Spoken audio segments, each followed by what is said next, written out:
Hi, everybody. What's up, guys? I am not today.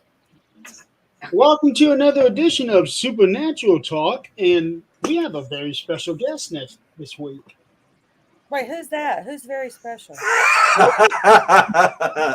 Well, you're special, but we won't talk about why. So it begins already. Yep. Okay. Continue because our topic this week is something that I have been wanting to talk about for a very long time. The importance of having goats as pets. That's enough. I'm going to have to leave. Monkeys and monkeys. Mm-mm-mm. You know, Artie's getting a monkey.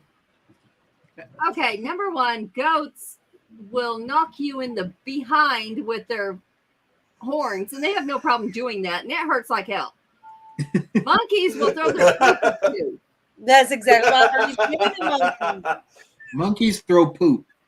Don't they throw them too? Yeah. Now, fainting goats are fun because you turn around and go, stop it, and they're done.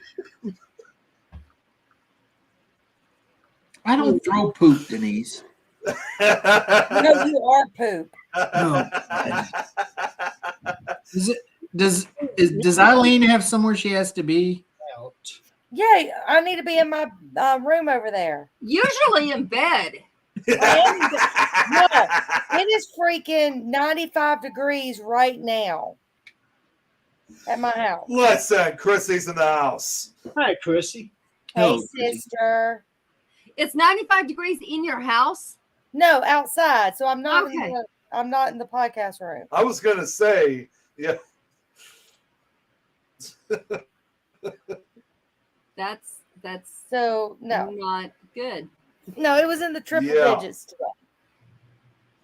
My You know, son texted me and said, it's 107 degrees in the shade, Mom. I said, Ouch. I don't it's think 85 here. it's here yet this summer. It started out like it was going to get hot here today, and then we had those showers roll through. It wasn't really a storm here. Kind of broke apart before it got here, but man, it's chilly out there right now. It's like 65, something like that.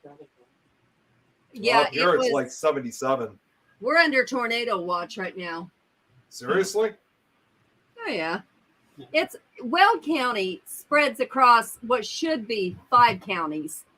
And they say, oh, there's a tornado watch in Weld County. So it could be 150 miles from you. And Oh, yeah. Yeah. Yeah. I'm looking at the wind going, that's cool. I just looked it up and it says feels like 99 degrees outside. It is. Chrissy, Oh, come Simple on. answer: don't go outside, Eileen.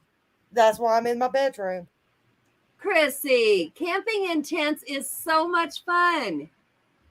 No, As it's long not. as you Not got when a you're fishing busy. pole. No, it's Well, not. I know Jeremy knows won't do it. Chrissy's You got a bougie. fishing She pole, don't do you're that. good. I've done the camping in tents, not fun. I've also done RVs, definitely not fun. Nope. What the hell is wrong with you? We have an RV. I prefer comforts. Okay, so in that tent, you get a blow-up mattress. They make them 6 foot tall. Shit, you can have them the size of your bed. Get up there, lay down. You are good. There is nothing wrong with that. I'm good. I'm good. Okay, Chrissy, read the book. Okay, get that tent. Get one of those little lanterns that pull up. Read your book while he's fishing. No problem. He ain't gonna do it. The only How the problem hell did we right get there- started talking about camping in the first place? Chrissy comes in out of left field and talks about going camping. Where the hell how does that relate to the conversation we were having, Chrissy? That's Chrissy. I just want to know. Can I? I will go swatching. I never said anything about going camping. Oh, did I send you that Sasquatch thing? I don't think I did. No, me. There in Wyoming, the actual whatever the forestry service or whatever they call it there, game wardens, I don't know. Nope, put haven't seen out the this movie. thing. I'm talking with their logo on it that Yeah. said it is Bigfoot season. Yep. If you see a Bigfoot, do not yell at them. Do not run from them. Do not run at them. Take pictures. Stay where you are. They do not want to harm you. And call us. Yep. I'm like, is this for real? So I really had to Google this to see if it was for real. And it was. I'm like, wow. So they're actually getting in the game here too?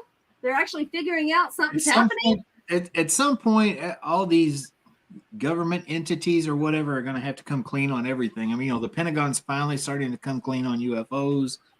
At some point, they're going to have to start coming clean on some of these other things. I see my brother's in here saying he'll go camping. He's a glamper. He acts like he'll go camping. So is he He had the a good big- one of the bunch? Who's He had a Facebook big user? bougie camper. And, Oh, Ken? yeah. Yeah, So, Cat, he's right is here. Is Yeah. he the good one of the group? No, he's Ain't terrible. none of them Look good. at that hat. I mean, Ain't none of them he's a good. Kentucky Wildcats fan. How could he be good? Come on. So, Who's Ernie, I Facebook got a user? question for you. Well, that's what Yeah, I'm trying to figure out. But They did say that too. Do not feed them. Do not offer them food. Do not approach them. Stop acting like you're going to go either chase them or make Yeah. friends with them. Do not shoot them. Do not. I mean, like there was this list, and then it said, "Call us." Oh, I can just imagine Don't- here in Colorado calling them, going, "Hey, I've got this Bigfoot on video. He's standing like 25 feet from me, and it said to call." And he's mad because I'm not feeding him. Yeah. You want to come feed this man, please? And I just give him a donut. Oh, Jeremy, I just found out who it is. It's Robert White from Australia and Tom, yeah, he's Tom the McNicholas. second Yeah. Facebook user. Yep. Here- Okay, so there's two. Yeah, Tom's Awesome. Hi, watching. Robert. And the one who said that he likes camping, that's Tom. Yeah, that's Tom. Ernie, And I also got a too, when question. it comes to Wait and a Tom minute. also when it comes to wait, what? Hate Well- shitting in the woods. Okay, dude. Let's talk about this a minute. Oh, Are geez. you gonna hold this the whole time you're camping, or what you gonna do there? Well, one thing for sure is you don't. If you're in the woods and you got to go, you got to go. Got a You Should gotta we- look at it, you know. There's lambs here. You can wipe your behind. It's all good. You can Well, what- bury it. One word of You advice can- though. You were saying the do's and don'ts when it comes to encountering Bigfoot. Sure as hell, don't throw shit at them. Yeah, that's probably not the best idea. Probably a good idea to not do that. So that's what I was going to ask Ernie. When I come over, What's up, can Brad? Denise Yes. and I decorate my room, and I leave my pets behind when I get the monkey and all, and I just You're leave not, them behind? you're not bringing animals to the house, Eileen. It's not happening. I mean, the only animal that's going to come up here from Mississippi and stay in this house is yo monkey ass. I'm going to bring one just for that. Denise will let me. Don't be over and nodding your head yes either. See? No. Let's change the subject real quick. Yeah, we, Okay, so yes, We let's. have a reaction. yeah, Brad- we got off to a rough Brad- start. We can somehow she Brad. react to Ernie on this show. Brad, go on. I don't wanna Denise hear got you. my back. You're no, Brad. Brad, shut up. No goats. Okay, so I've been seeing parts of this, and I want to see what's going on. What is with the Fort Duffield? Fort Duffield is a Civil War fort that has it's an earthen fort, meaning it's just dirt walls. It wasn't like wooden walls like a lot of forts when you think of forts. Built in the Civil War. It's high on top of the hill right over there. It was built to protect this town, West Point, Kentucky, which was a really vital supply point for Sherman's troops as they moved south. And then even when the South was trying to push north, they were traveling through here a lot. So the fort was built there to kind of guard those supply lines. Excuse me. Never was actually attacked or anything, but we know of at least 48 deaths that occurred there through accidents, illness, things like that. And the fort itself was never really open to private investigations in the past. You had to go through the city and get a special permit to go up there and stay overnight, things like that. But it wasn't done like an overnight investigation, which we have now. Denise and I reached an agreement with the city. We signed a contract with them. We've opened it up for private investigations. Had our first private investigation ever last weekend. Wow. And Black Cat Paranormal was in town, and they had a very active night. They actually believe they encountered a Bigfoot up there. Wow. Danielle Fletcher, who does the booking for Black Cat Paranormal, she's already bought a ticket for our next event, which happens to be an event where we got Squatch Man up there, along with Todd and Leanne Eskew and Denise and myself. We're going to do a kind of a cookout and then a meet and greet, little tour of the fort. And then we're going to do some squatching and some ghost hunting up there and So- see what we can come up with. You bought this, right? No, we didn't. We bought this house. The fort Okay. belongs to the city. We signed a contract with the city to do Okay. the events up there. Okay. I know. I was trying to see that's how every far night. it was because I have heard of that when I lived in Mount Eden and Taylorsville, Kentucky, and all of that. I had heard of it, but never been there. Yeah. I think as far as we got was maybe the capital because I was working for an attorney at the time and Got the Franklin. traveling with him. But so at this point we have death, we have Sasquatch, and whatever else may come up through investigation. So you're going to start like you did when you were running the, I don't even know. Investigations at Waverly. Okay. I didn't know if we wanted to even say that, but Yeah. The other location. Yeah. so you're going to Big run dog whistles this like there. that and get the history from the investigations, your investigations, and the people investigating. Yeah. If there's any, there's a lot of, you guys know this. I mean, particularly like with Waverly, a lot of the history that you get or the stories that you hear about a place are just things that are passed down for years that may or may not be 100% accurate. Right. And I personally feel like, and I think a lot of you guys would agree with me, that a lot of times through paranormal investigation, we can clear up some misinformation that's been passed down through urban legends and history books and you name it. Yeah. But what I've been doing since we signed this or started working on this agreement with the city is I've been reading everything I can on the history of Fort Duffield and learning everything I can, from a historical perspective. We haven't done a full-on investigation ourselves up there yet. So the groups that are coming in there to investigate right now, they are going to be helping us rewrite that history or, confirm it or whatever the case may be. And so I don't know. I'm looking forward to it. You guys all of you all know me enough to know that I get real passionate about this kind of stuff once I get into it. And I'm already starting to get an attachment to that place Yeah. because of, when I think about those kids, yeah, I'm right. sorry, I had to share that one. It's hard, Todd. It's hard. I'm trying to not even look at her corner of the screen, Todd. I'm trying to cover my ears. Anyway, these were reservists. They were from Illinois, Indiana, Wisconsin, and Michigan, mostly from the 9th Michigan that manned the fort up there. Most of them were teenagers. There was a kid there that his name's Robert Hendershot. You can look him up. He was 12 years old when he mustered into the U.S. Army. He spent time at Fort Duffield.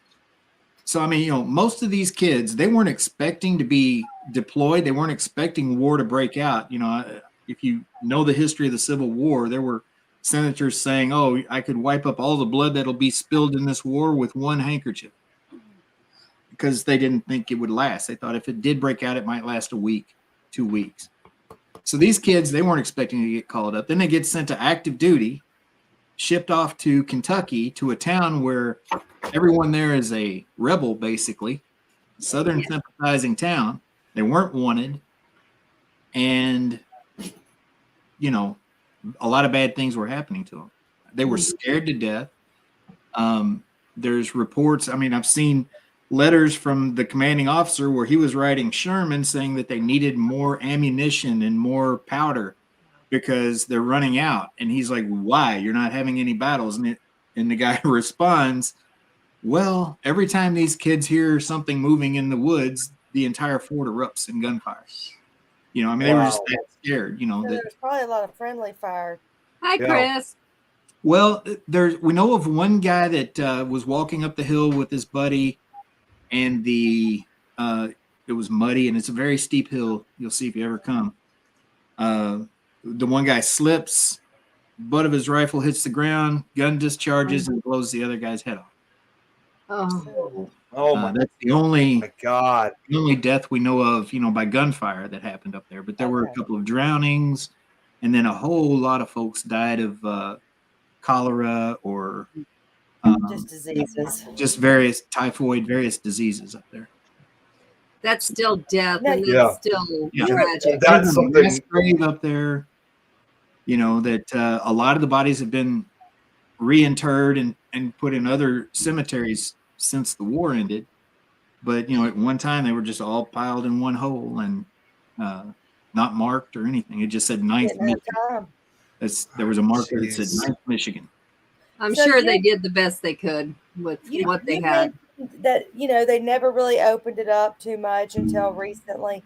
Do you think that the fight for the paranormal that was going on in Kentucky, do you think that had something to do with opening their eyes to the paranormal society out there? I really don't, to be honest. Okay. I just didn't know if they're like, hey, look at all this paranormal people. Well, we actually approached them when we moved down here. We bought a house that's a haunted house. Right. In 1841 was used as a Civil War hospital. And we knew that we would be involved in the town in some way. We wanted to help bring this town back to life. There's so much history in this town. Anybody that's ever visited this town, you go down our street, there's a historical marker about every 100 feet on the street. Wow. There's history after history after history in this town. And it's a little forgotten, rundown town that doesn't get a lot of press, or it's just a forgotten town. And we knew that we wanted to help try to bring it back in some way, and the fort just seemed like the logical place to start. So I approached the mayor shortly after we moved here. He put me in touch with the people it's a group called the Friends of Fort Duffield, which is a nonprofit that preserve and maintain the fort, basically just a bunch of volunteers. And we talked to them and worked out a deal, and they were thrilled. Anything they could bring money in to help them keep the fort up, they were all for it. So I found so far it's a good relationship. What it used to look like back then. Yep. Oh, wow. Look at that. And you can see our house in that drawing, as a matter of fact. Really? Yep. This If one you look, you see the two steamboats. You see the smoke of the one that's on the left. Go all the way to the end of the smoke of the one that's on the left, and it kind of ends at a big house. Uh-huh. The next house behind it toward the fort is actually our house. Oh, wow. It's like the smoke is like pointing towards that particular area. Yeah. Yeah. So, yeah. And here's the fort. Yep. So that makes perfect sense what you were saying, that they built that there to protect this little town here. Yeah. You see there's two rivers that come together right there. The one where you see the big steamboat right there in the foreground, that's the Ohio River. The other steamboat that looks like it's headed to another river, that's the Salt River. And you see that bridge that goes across there? That was the old Louisville and Nashville Turnpike, which was, it basically became Highway 31W, which was the north-south version of Route 66 back in the day. You know what I'm saying? And so, yeah, you can tell. I mean, it's a. And where is the fort? So the fort's at the top of the hill, right? Yes. Where the flag Where is. the flag is. Right here. Okay. How far is that actually from you? Like right in now, miles? if I take the trail and that winds around the hill, I think it's like 1.5 miles. Oh, okay. I walk directly to it. It'd be probably less than 1 mile. Okay. So Okay. you're It pretty looks so close far to it. away in the picture. Yeah. Yeah. It's really not that hill. I mean, it's literally right over there. Have you Right, gotten, right over there. Right have there. you gotten activity like outside your house God. or anything like that? Inside our house, outside our house. Yes. Okay. Okay. Our I'm backyard sure that had we've heard was a potter's field back behind the house. I'm still house here. I just took it off camera. It's for a called the second. Ditto House Inn. You can Google the Ditto House Inn, and it comes up. It's kind of hard to figure it out because, like I was talking about earlier with history, there's a lot of confusion. You can look up 204 Elm Street, which is our address. It'll bring up a picture of a house which is 2 doors down from me, which is called the Ditto Lansdale House. It also comes up as Ditto Pruitt. It also comes up as the Ditto Pruitt House. Our Oh, house was the Ditto House Inn. okay. And if you Google the Ditto House Inn, it'll say probably the most haunted house in Kentucky. Now, we're not sure if they're talking about our house or the one that's 2 doors down that gets confused a lot of times.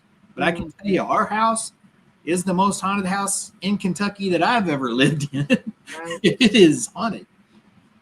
Yeah, Is it good spirits though? Like they're not wanting to harm anyone? no, we got a very flirtatious Union soldier that plays with Denise's hair. We've got an EVP of him catcalling her. We've got a elegant-looking Victorian era woman that we've seen. We've got a couple of children that like to leave rocks on the stairs here at the house. Just all kinds of things. I mean, there's a lot. Yeah. Honestly, you know, when we first bought this, I put out a video. I think Jeremy's seen the video. The very first day I was here, we had I see that. We had, I was the only person in the house. I had just gotten the key and had a door slammed downstairs. And I walked around the corner, checked that door out to see what might have caused it to slam. Couldn't find a reason. So I stepped back, went into ghost hunter mode, started recording, asked him to close the door again. And sure enough, it closed. I got it on camera. And if Jeremy's got that, he can show it. But people, you know, when I posted that, people were like, oh, you need to sage that, or that'd be a big nope for me, and blah, blah, blah. And we're like, this is what we live for. You know? I know. You don't have to go anywhere. Yeah, this door right over here, you can't see it. It's around the corner there. But there's a door between the room I'm in and the room that my son's using for a bedroom. When we came through for our final walkthrough, before we actually signed the closing papers, that door was screwed shut. It had a door handle on it and was closed and locked and had a screw in it holding it shut. And I told the lady at that time, I said, well, we're going to open that back up. I mean, it's stupid to have it screwed shut. She said, well, we just do it because we don't like to have to heat the whole house. I'm like, okay, whatever. So about a half hour after that door had slammed that I caught on video, I'm downstairs and I heard a crash upstairs here. I came up here and looked. The door handle was in 2 different pieces laying in the floor over there. The screws were laying on the floor and the door was standing wide open. So I guess, you know, they had heard me saying I was going to open it up and they wanted to help. I don't know. But there was, Forget it. Yeah, why not? We'll do it for you. yeah. Wow. They heard the go ahead. Yeah. Oh yeah, the Black Wolf says, Todd and Leanne were here, and my son, we were all walking through the house, and my son, who's 17, and he's not really into this stuff, we walked through the, I guess the foyer area, walking out toward the front door, and he looked over into the library, and we've got an antique rocking chair that was sitting there just rocking by itself, and he's like, "Well, the chair's rocking." We all looked in there and was like, "Yeah," and So- he just kind of shook his head, like, "Oh Jesus." I But know that you've probably been through every inch of your house. I know this isn't really about your house, but how much stuff is left have you found left behind, like from the conception of the house? well, when we bought it, they had told us, part of the deal was they were going to leave a couple of pieces that were original to the house. We've got the original mail desk that was at the house. It was built in 1841. And we've got a desk. William Tecumseh Sherman had taken over this town, and he had a headquarters here, I guess four doors down now. And during the 1937 flood, the desk that he had used when he was staying at that house washed out of the house, and it wound up in the yard of our house, and it's beat all up, and it was mangled. And the people that owned it said to the people who owned this house at the time, said, "Well, y'all can just keep that if you want it. I mean, it's no use to us. It's wore out. It's done." So that desk is still at our house. It was Sherman's desk, which is pretty freaking cool. That's huge. Yeah. Wow. Because I know when Rebecca and Donald bought their house was built, I believe, in like 1898. Mhm. They have, what do you call it? Like the top of the castles. What's it called? Gothic Like the revival, little or round parts. Yeah, that's like a tower of some sort. Capulet or turret. Yeah, They've got Capulet. one at the top of their house, and you have to go through this really small attic space, and then you can walk through the attic, but it's like a really small crawl space. So we went up there and we found bricks that were still from the original part of the house. Yep. Yeah. And so Capua. it's just just stupid things that people There don't you think go, about. man. That yeah, Absolutely. thank you. That people don't think about, that we live for that kind of stuff, to find original stuff. Yeah. And it's really cool. I know I lived in Kentucky for about 10 years, and Kentucky's history, I don't care how much people want to say, well, that's backwoods and they're inbred, and they say the same shit about Arkansas, whatever. But the town I lived in was like a town of 300 people. Literally, that's the whole town. And that's the best memories I have ever had, because we were all friends. Everybody knew everybody. Everybody knew everybody's business too, whether it was true or not. You knew it. Right. And I got my first welcome in Kentucky when my kids made friends with the kid next door. And I didn't know the mom and dad real well, but little redheaded boy was quite a tyrant. And this kid came over. Right there, a little redhead boy. So Yeah. I came home. There was a motorbike on my back porch, and I'm like, where'd that come from? I know we didn't buy that. I know I don't have the money to buy that. Where did that come from? And my husband was like, oh, well, the kid next door brought it. He's storing it here. I said, the hell? He is not. I said, he didn't buy that. Where'd it come from? I'm going to go talk to his parents. I went next door. His dad. And this is the community I would love to live in again. His dad goes, I know I didn't buy that for him. I know he didn't work for it. So I know he stole it. He was like 12 or 13 at the time. And I said, oh, is that right? Then you need to take this back to your house, because no. And he said, hold on, give me a sec. He pulled the kid out of the bedroom and goes, where did that come from? And he said, all right. He said, I stole it. I'm like, oh my God, you guys got to get this out of my house. I'm not going to be a part of this. I work for a lawyer. I cannot do this. Get it out. He said, you take him back over there and you whoop his ass. He said, that was at your house. You whoop his ass. And I'm like, that is not my kid to whoop his ass. He said, if you don't whoop his ass because it happened at your house, I'm going to whoop his ass twice as hard. And he pulls out this collar he calls a Raven. And it's got studs. And that kid went white when he saw that. And I'm like, I'll take care of it. I will take care of it. I brought him over there and I said, what the hell do you think you're doing? He says, he's trying to hide it from my dad. He really did get it legit. But his dad, He didn't have his dad's permission to get it in the first place. Right. So, And yeah. so the rule there in that town was if a kid, I don't care whose kid, does something bad at your house, you're going to discipline their him. Exactly. Because if they go home, they're going to get it 10 times worse. Yeah. So Well, I learned that belt. West Point, we've got about 840 citizens of West Point. Mm-hmm. It's a small town, and I mean it's the kind of place where, you know, if you need something that your neighbor has, Mm-hmm.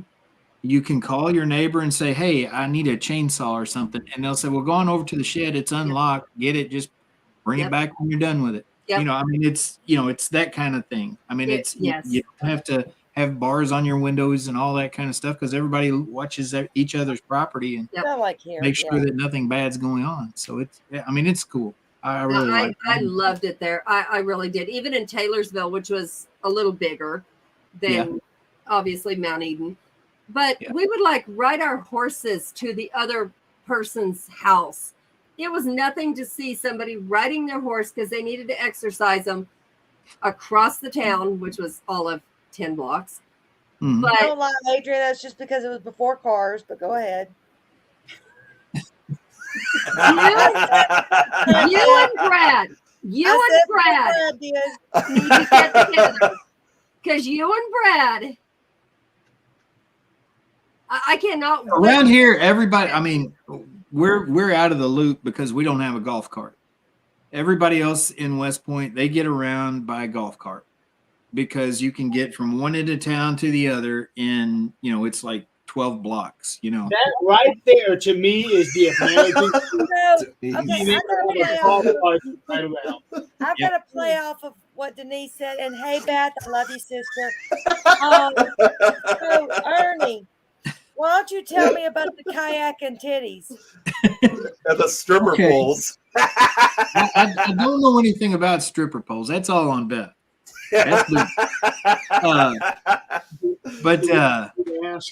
No, like I told you, we've got two rivers that come together right behind the house. I mean, the point where they come together is directly in our backyard back here.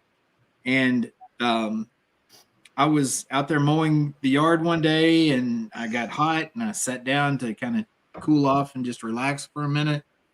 And I'm just looking out at the view thinking, wow, this is awesome.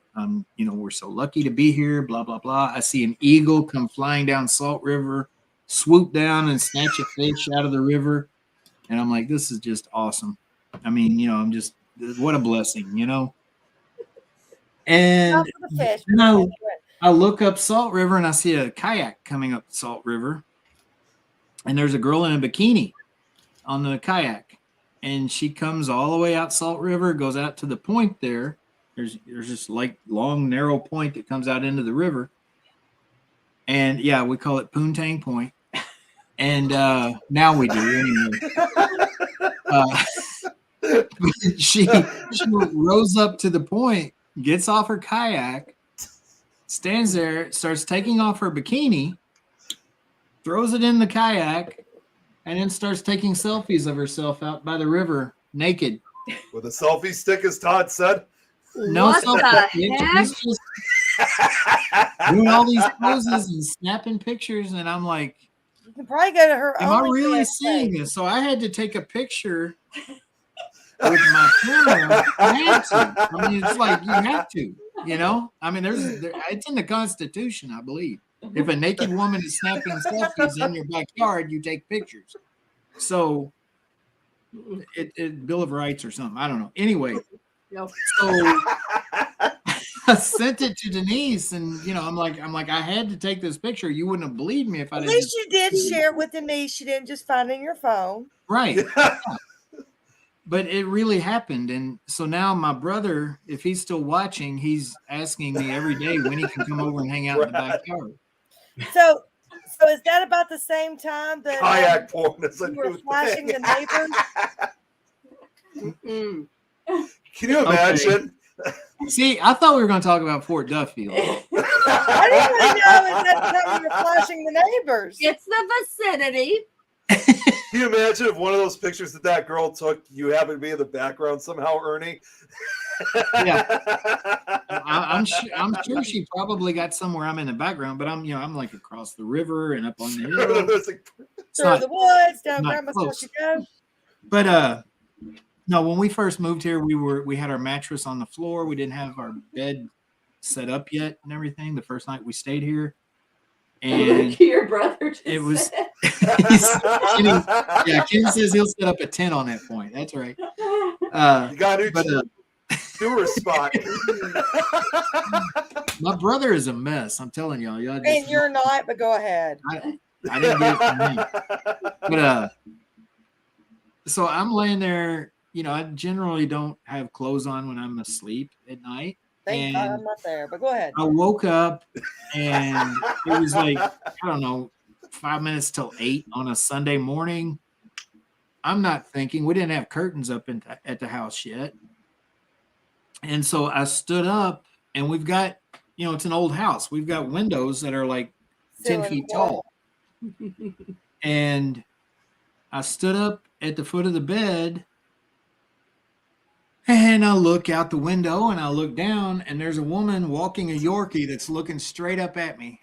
Like that. And I just stood there for a second, and I'm like, oh shit, So, yeah, I don't know if I'm gonna be the mayor of West Point. If we're No, you might definitely be now. Well, that's what Brad's saying for Mayor 2024. Yeah. That reminds me of when I was in She where hasn't were been we? seen since. We were in New Orleans at a conference, and we had to go out to the pool area to smoke. And me and my friend were outside smoking. Everybody was partying, getting drunk. And so we're like, okay, where's our room? And we're looking up, and we're counting windows. About that time, we get to a window, and there's this naked man. He's got full Superman pose, looking out the window. And then he goes and sits in the chair. I look at my friend. I said, remind me not to sit in the office chairs in our rooms. Have you haven't heard Todd's New Orleans man in the window story, have you? I don't think I have. I haven't talked to Todd in a minute. He was doing You gotta get that story sometime. I'm not gonna go down that rabbit hole, but you gotta get that. Just think about it. Yeah, There were two windows. Todd was standing in between them. I'm sure he was. Mm-mm. Nope. Ernie, you are dangerously close into being known for everything and anything but the paranormal. I know it. Thank you. I just gotta come on here and say really nice things about the paranormal, give insights based on my experience and my experiences. Well, you And- are. Just and we always wind up experience. going down these rabbit holes, and there's nudity involved. And Maybe you need to pick better friends. what's that? Maybe you need to pick better friends. Yeah, I need to be more choosy about what podcasts I go on, I guess. Hey, I'm the innocent one here. I know, Nick. I know. You're always You innocent. are not. You are Laugh about everything. Your laughter encourages the rest of them. No, we need to record that last podcast that that we were doing with Oh, Nick that time. You call our God, guests don't even nasty remind me. names. Don't even remind me. You call our guests nasty names. It was an accident. None of us do that. I should go back and grab that clip so I can do a Google reel. But anyway, let me talk about something real quick. I told y'all that we have the Todd and Beth. Not Beth, she can't make it because she's going to be with her kids that weekend. But the Todd and Leanne, Denise, myself, and the one and only Squatch Man coming up to the fort for a public event. We put that out at what, like 10:30 at night, 11:30 at night before last. And we've already sold like 12 tickets. You know, it's not until August the 5th. And you know how paranormal event sales go. I mean, all of y'all have been involved with that. They typically don't sell until like the week of. Yeah. So then you're panicking, going, "Oh shit!" Yeah, we're not selling any tickets, and then boom, everybody starts buying them. You message me for tickets, Brad Webb. Yeah, anybody Brad, that's interested in coming to that, going nowhere anyway. Shut up. Yeah, he's just blowing smoke. He won't show up. I know that. But no, I mean, this event is going to be really cool. Any of you that know Todd, Leanne, Denise, myself, and Squatch Man, I mean, when the five of us are together, stuff happens. I don't know if it's our energy, we just have that right frequency when we're all in there together. And if Beth was there, it'd be even another level. So Beth would just get sucked into the toilet, but that's a different story. Yeah, her soul gets sucked out of her butthole. Yeah, I've heard that story. We were there. I was there. I Heard her say it the minute she uttered that. I heard her say that. I was standing 10 feet from her, and I was like, I still haven't recovered from that moment. But I mean, this night's going to be a good time. I mean, the fort, like I said, we never thought of it as a Bigfoot location. We thought, it's a Civil War location. Mm-hmm. It's probably got some Native American history to it, being that high peak at the confluence of two rivers. That would be a prime spot for Native American settlement. Mm-hmm. And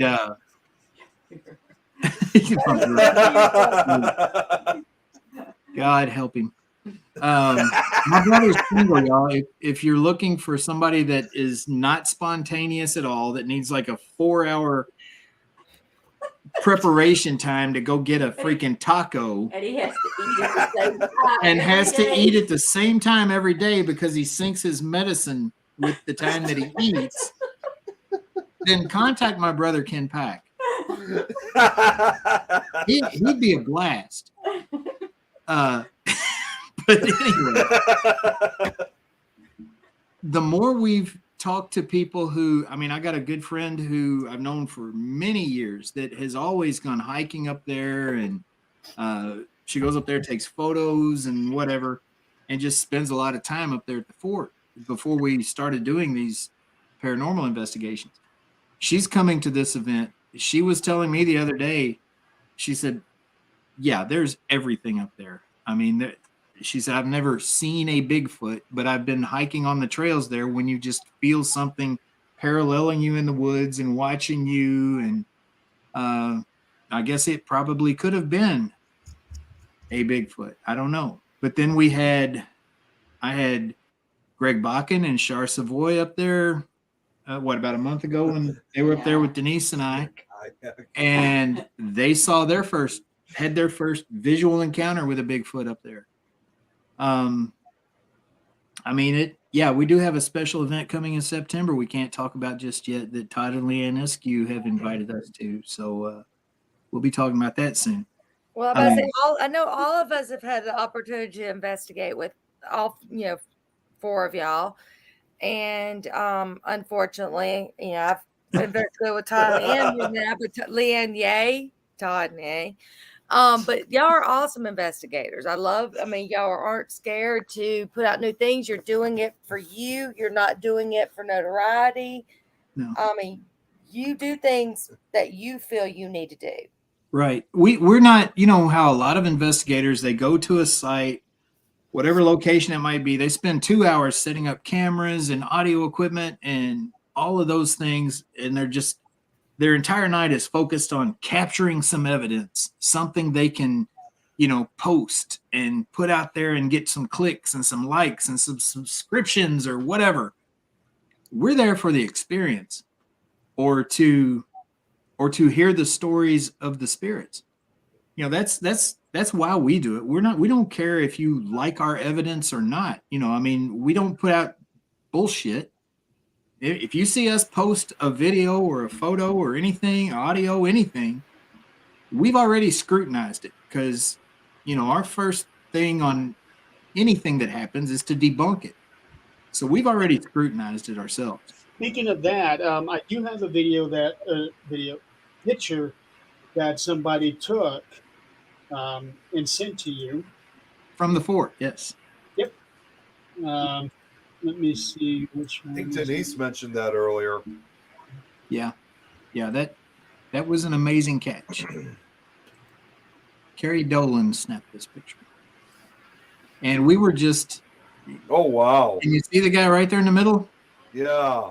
We were just up there showing them around the fort. We weren't investigating or anything, and they were just snapping pictures of the scenery up there. And there's that fella. Look at that. Pretty good catch. During broad daylight, it was getting to be evening. You can see there's fog starting to set in. Yeah. But it wasn't dark by any means, and we were not investigating. We were, like I say, they were just snapping pictures, and caught that. So, what's interesting is that this picture, it does look like somebody walking down here, and it looks like they're in mid-step because you can see the bottom of a shoe right here. I was about to say, based on what it also looks like it's wearing, because obviously it's a fort, it does actually, just from my point of view, does look like a soldier. Yeah. If the monitor I'm using right now, our main computer monitor, is a big screen TV, 1080p, high definition, very, very detailed. And when I look at that picture on my computer, you can see that it's got like blue jean colored pants, I guess, that color of blue. It's got a darker blue overcoat. You can see that he's got a strap going around his waist with like a rucksack hanging at his hip, and then a rifle slung over his shoulder. And if you look just above where that's the tree limb there, Jeremy. Go down by the boot you were talking about, where you can see the boot. If you look just above that, right, coming out at an angle, you can see where the rifle's kind of. I could see it. Yeah. I didn't even notice that at first. In high definition, there it's getting very pixelated and you can't really see the detail on it. But if you look at it in high definition, there is a lot of detail in that picture that tells you that that's a Union soldier with a rifle slung over his shoulder and a knapsack or whatever rolled up, hanging at his hip. Yeah, it's just cool. Wow. I have thoughts every now and then, and Brad actually, I know, very rarely, but Brad looks taller than a person. Let's take Squatchman for a minute. Do y'all think that Sasquatch has any spirits? Any ones that have already passed could have spirits? I think Sasquatch is a spirit. You think it is a spirit? I think it's an energy being. Not necessarily a spirit, but an energy being. Mm-hmm.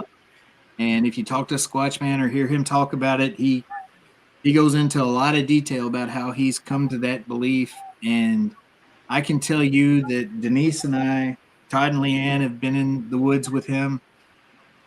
We have seen them cloak. We've seen them go from being a flesh and blood classic Bigfoot like you see in the Patterson Gimlin footage, from 1967. Yeah, Brad was there. He's seen it. But we've seen him cloak. We've seen him go from that flesh and blood thing to what looks like in the movie Predator when you see Predator going through the woods. I do want to go. Look vapor-like image. I do want to go squatching with y'all, but I've never really been like do a lot of research on it. Because I let the other half, the worst half of me, I let him do all that research. But that's why I haven't really invested a lot of time in it. Eileen, Yeah. do you want me to do a Nick Don't Files do a lot of episode for research. Bigfoot? Just get in the woods and experience it. Well, I'm Researching, going to you're going one to hear day. a lot I'm of people going. that are apers talk about it, and they I mean, just one day I'm going to go with y'all. That way you can't run away from me. all right then. I was trying to say, Eileen, do you want me to do an episode of Nick Files? Because since it's an educational show, I can do one on Bigfoot so you can understand. That way Do I don't it. have to research. There you go. Yes, do it because I'd like to know too. No, I do I'm enough actually. research on historical places and all that. So yeah, so I don't have to research I something. know you guys won't be able to see this, but I'm actually kind of comprising a list because eventually I do want to kind of branch out and do other stuff, including different types of cryptids. I got this whole list right here, a lot of them. A lot of them. More, probably some of you guys have never even heard of before.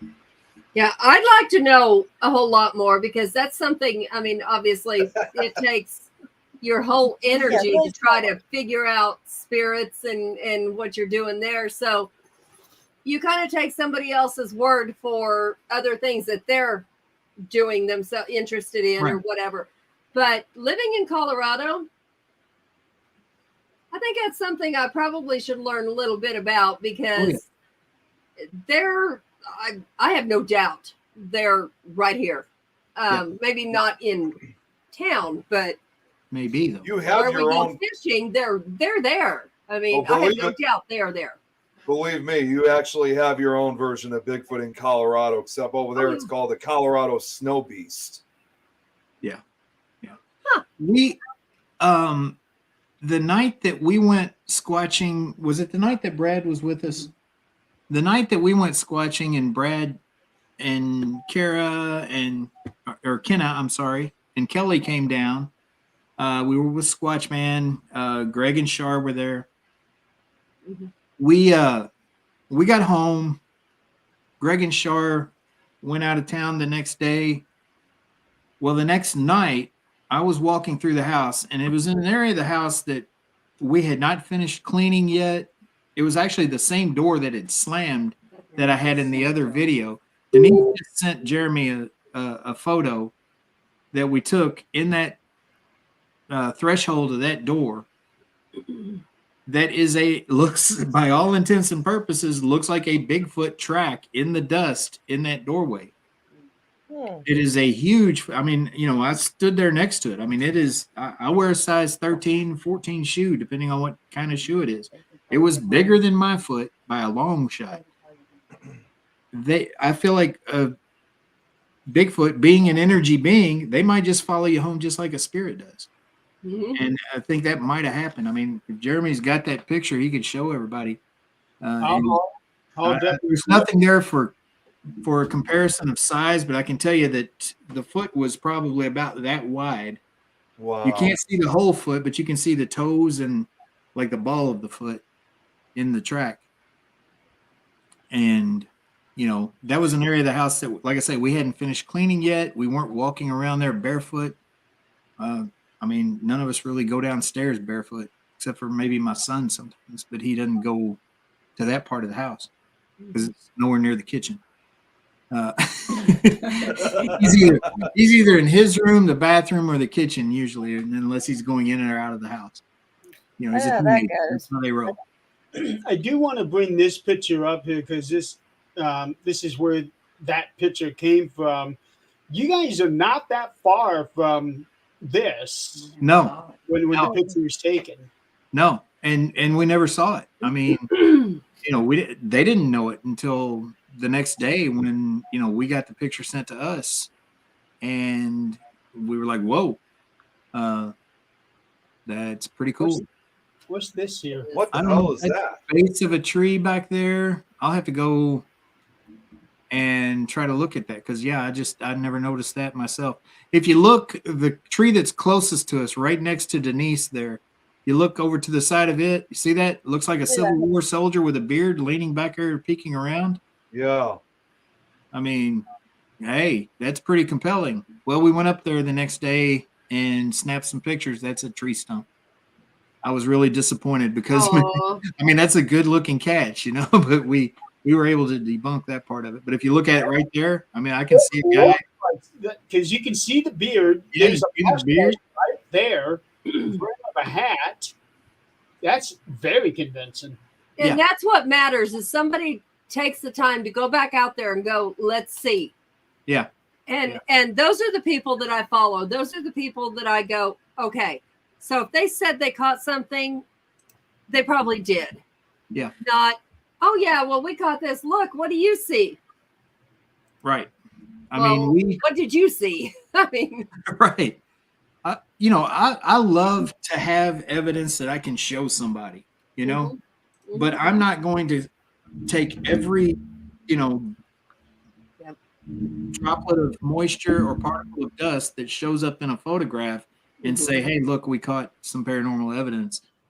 And even something like that look, there you go. There's that footprint. Now you can't Oh, really, Wow. Yeah. Wow. About twice as wide. it's about twice as wide as my foot. And like I say, I wear a size 13 or 14 shoe. Well, you can tell it's pretty big because these here are normally 1 square foot. Right? Yeah, I think that's just 1/4 of it right there. Yeah. I gotta That's- ask. I gotta ask this because I'm looking at. Is there 5 toes? I can't see. Can't see the. Yeah, five- there's- see- Okay. Yeah. Yeah, I there's see 5. it. I was counting that. Here's, wrong. here's the big toe. 1, 2, 3, 4 more. Okay. And like I say, I mean that showed up the day after we had been in the forest and had some activity with Sasquatch. And I never thought of it as I just saw a footprint there and snapped a picture, and then I showed it to Denise and she's like, wow, that's pretty big. And so we walked down there and looked at it and I was like, oh yeah, gosh, it is pretty big. I didn't even think of it being big when I saw it. I was just like, why is there a footprint here? Real quick, Adrian's electricity went out, so that's why she's gone. Okay. She So just you missed- said She'll there's be back a on when she can. there's a cemetery or graves and all that at the fort. Have y'all done any investigations near that? Or Yeah. is that where that is? Yeah, that's the fort. That the picture that you saw there that Jeremy had up earlier, that is taken from the top of the fort wall, looking down over where the guys would have been standing and watching for the enemy to approach. The cemetery is around on another ridge, probably about 400, 500 yards away from there. And that is where Greg and Shar saw the Bigfoot. That is where, talking about this. yeah, the cemetery will be, if you can, That's the. there's another ridge. See, if you look on the far right side of the picture there, how it dips down and then starts to go back up. Yeah. The cemetery is up on that next point, up from there. But anyway, that's where we've had the Bigfoot activity. We've also seen shadow figures up there at the cemetery, but that's where, I mean, everybody that has talked about having a Bigfoot experience there so far, that's where they've had their Bigfoot experience as well. So it's pretty interesting. I mean, like I say, we were never expecting Bigfoot there. We weren't, that wasn't why we started doing investigations up there or why we were inviting folks to come and do their own investigations up there. But apparently it's there. So it's one more reason to come and check out the fort. Tell us a little bit about West Point, because we everybody has heard of West Point at some point. You're very close to Fort Knox, and I'm taking a look at the population, and you said you're at 800 and some right now. Yeah, like 840, I believe was the last number I heard. Okay, at its peak, as far as I can tell, was in 1960. It was at 1957, 1,900 people. So what happened? Well, there was a large brickyard that was right over at the base of the hill that the fort was on. That employed a lot of folks. They made a lot of bricks here in West Point. Actually, we got bricks out in our front walkway that say Myers West Point. That was the brickworks that was right over there, and it employed a lot of people. Cosmos Cement Plant is right up the road. A lot of folks that worked at Cosmos Cement Plant were living here in West Point. Flooding is a problem for West Point. Has been in the past. I mean, right here at the confluence of these two rivers, the town has flooded several times over the years. And the last decent flood that they had was 1997. And it came during a time when the city was actually kind of on the upswing as far as revenue and businesses and things like that. Well, that flood shut the town down for pretty much a year. And it never has really recovered. But when the brickyard shut down, a lot of folks left town at that point. Fort Knox used to be the home of armor, which it's also, I mean, Fort Knox basically wraps around town. You got rivers on one side of West Point, and the rest of the border of West Point is Fort Knox property all the way around. And Fort Knox used to be a huge military base with a lot of soldiers stationed there.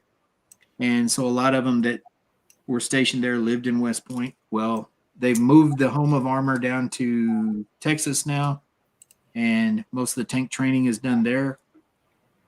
And Fort Knox's population has gone down, and so has West Point.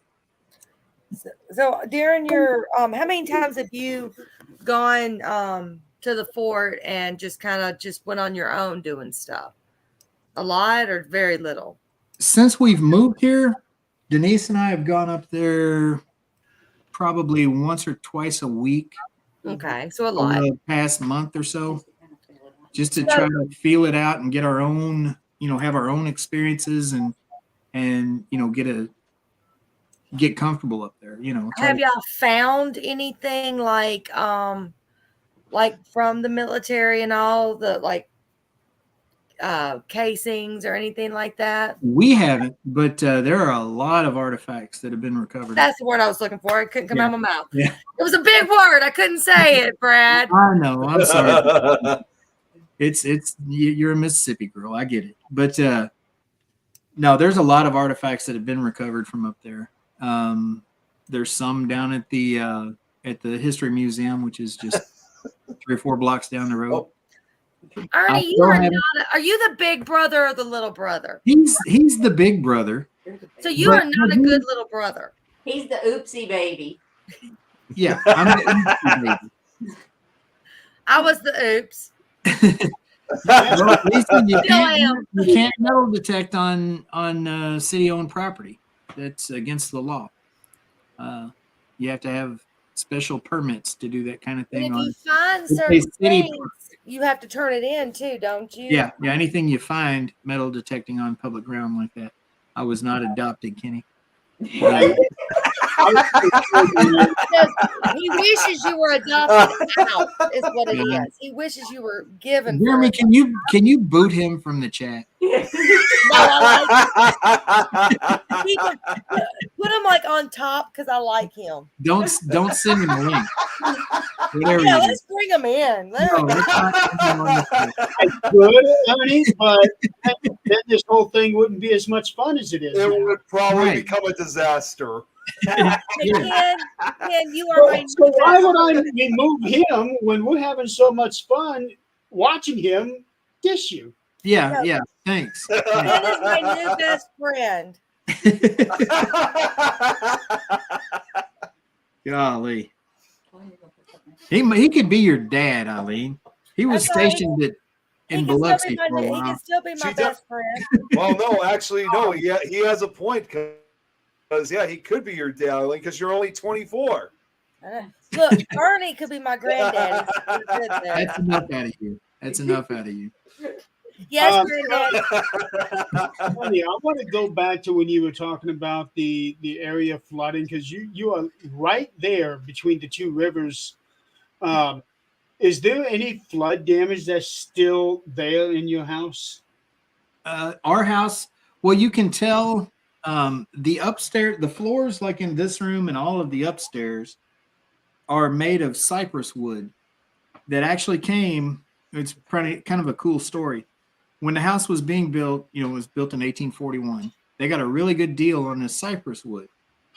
Here's how. Merchant ship came up from New Orleans that was built. Todd, boot Todd from the chat too. Normally I would agree with you, but I can't right now. He's asking. Anyway, a merchant ship made of cypress wood came up the river from New Orleans. They sold all their goods here. They still had not met their contract and made enough money off of the sale of their goods to satisfy the merchant that they were working for. So he ordered that they disassemble the boat and sell the boards that the boat was made of. And that's what the floors in the house were made of when they built this house, which is kind of a cool story in and of itself. But if you go downstairs, you'll see that the flooring down there is only about 85 years old or so. It's not the same old wood. That's because the 1937 flood got all the way up to the second floor landing of this house and destroyed the floors down on the first floor. But It sounds like in 2027 you might need to up your flood insurance because everything. yeah, it's about every 30 years. I mean, we had one in 37, we had one in 67, we had one in 97. I mean, it's been pretty darn consistent. I mean, you hear about the 30-year flood and the 100-year flood and all that, and it's been pretty darn consistent here in West Point with 30-year floods. So we'll see what happens this time around. But flood control has gotten a lot better over the years. We've actually had more situations where we had more rain over a certain period of time than even during the 1937 flood, and didn't get any flooding at all here. Because flood control has gotten so much better over the years. Yeah. I find it interesting that parts of the ship was used for your house. So it makes me wonder if there's any energy attached to that wood. Yeah, that's what I thought. I mean, you throw that in, the fact that the house was at times it was used as a Civil War hospital. It's, one of the floors has got blood stains on it. This room, there was a man murdered in this room. We call this the murder room. Supposedly, that's my room. Yeah, this is your room, Eileen. That is dark. Maybe someone will give me some ideas with you. Yeah. Come on up, Eileen. You got two rivers back there to get rid of you. But what you just said, I just couldn't help but think of that song. Come on, Eileen. That's your song to lure her in. You keep saying that, Ernie, with the two rivers right there. Were those with the two rivers, or with there being two right there? Were there more missing people in your area that? Yeah, actually, this area is where a lot of people are found that have gone missing Because it floods. Because they wash up here. I mean, it happens. So Denise will be in the backyard one day, and someone. Yeah, and here comes Fred floating down, floaty Fred coming down the river. Oh boy, I can imagine that happening. Yeah, who knows, Robert? I mean, I don't know the history of that boat. I'd like to find. That might be something that, over time I dig into finding out the story of that boat a little bit further and who the people were on it, and then seeing if them. They'll come talk to Denise. If they're there, they'll come talk to Denise. Oh, yeah. They will. Do you know when's the last time a body has washed up on? What was it? Last summer or summer before last. There was a young lady. There was a group of young people that were out on a boat. We had a big fireworks show here for the Derby Festival that we have every year called Thunder Over Louisville.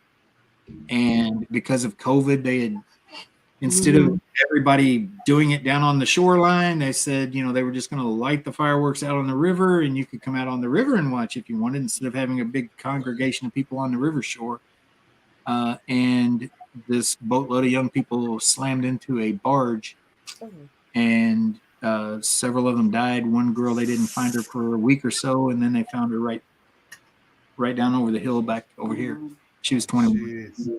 Oh, pretty sad story. Yeah. And that does bother me sometimes with what we do, but at least we do it to give other people answers or to finish someone's story for them. Right. I try to stay away from, I try to give a mourning period. A period of time before you start. That can vary, but we have not tried to communicate with her. And Ernie, you mean to tell me that you did not just get on YouTube and say, "Oh, look, I'm going to talk to the people that just died in the." I'm having a conversation. You got from the submarine. Adrian, I think you already know I think I already know what you're talking about. Yep. It's kind of in reference to what I posted. I can't. Yeah, that guy needs to be just silenced. He needs to just. And then they wonder why we get a bad name. His nonsense and follows him or promotes him. They're just as bad as he is. I was just basically infuriated, and I lost it that day. That's why I thought, you know what, enough is enough. So I'm not really that kind of person that will share and give someone a bad name. But if this is someone who's giving all of us a bad name in this field, it needs to be dealt with. So I just lost it. The problem is by doing something like that, that's going to make people want to go and check them out. Yeah. I mean, it's just like, certain TV shows that are always taunting and, talking shit basically to the spirits. Yeah. I can tell you from all of the investigations I've hosted at Waverly over the years, you got a lot of new paranormal investigators that have adopted that same style. Yep. Yeah. And I've seen it. And I try to tell them, look, that's not how we do things. You don't do that here. It's not going to happen. Yeah. I'm actually. And you're not going to get legit evidence because that show is not legit. I'm actually. Or those shows are not legit. I'm actually at some point later this year. I haven't really planned out exactly when, but I actually might be going back to my old high school because, as some of you guys know, I started a paranormal club at that school, which is still running to this day. Really? That's awesome. I actually started back when I was 14 in 2007, and it's still running to this day. And for years I've been trying to get back out there so I could see how the club's running and also kind of explain, because understandably, if there's a club that's running, there's obviously going to be, even if it's not many, there's going to be some new that's literally your start of a new generation of paranormal investigators right there. Yeah. And I want to basically kind of explain on that one sometime. They need to be mentored. What, Jeremy? I would actually like to accompany you. You know what? I'm actually looking for a few folks to come out because I'm not really I don't know really how to start, when you're the only speaker there, but it would be awesome. You did it right. You started a club that's lasted this long. So when you walk in there, you need to say, look, I started this in whatever year. And when I started this, I'm still going. Yeah. And this is not, you may see this on TV, you may see this on TV, but this is not how this really works unless you would like to be sick and hurt. That's exactly what I have the intent. What my plan is when I have that chance. I mean, understandably, I can't do it now since it's summer vacation. But my goal is to try to go there at least twice. Like the first time, just go in, don't have to say anything, just kind of sit in the back and observe how it is. And then next time they have another meeting is when I go in and I explain, who I am and. All the important things that these kids in this day and age should learn and know the reality of investigations, because they're going to be often fooled thinking, wow, things go on every 5 minutes. No, that's not the case at all. It's a waiting game. Well, do they have a Brad, page or a website or anything? I'm sorry, what, Jeremy? Do they have a page or a website or anything? You know, surprisingly, as long as this club has been running, they don't have. Well, I think they have a page on the school website now, but it doesn't really. It's nothing. Right. It's nothing like majorly special. It just talks about the club itself, but unfortunately, actually, when I was still in high school, we were planning on launching a website, but unfortunately, that never came to fruition. As much as back. Well, she doesn't work there anymore, so I think it's safe for me to say this. Unfortunately, I had a really bad sponsor that didn't really know what she was doing. I think I could have done it far better than she could because every time I came up with an idea for something, she's like, "Oh no, we got to do that. I don't think we could do that." Like, even to this day, she still frustrates me. She's trying to be politically correct, and you know, a lot of you have to have. I mean, like thinking back. I wasn't in the paranormal when I had kids, you know, really young. So thinking back, you know, if they wanted to be in a club like that, you have to be real careful about what you teach them and what you do. And I'm sure that teacher was trying to be on the politically correct side, saying, "Oh no, we can't tell them this. We can't. No. Don't It wasn't the subject matter that was the issue. I mean, I don't think there was any issue at all. I just think she did not have that much experience as a sponsor should have been. So it was more of, I think it was just more of her opinion than an actual school opinion. And I think it's really strange because when we go back, like my father-in-law, he is up there. We'll put it that way. And he took a course in college on paranormal. They used to do things like that.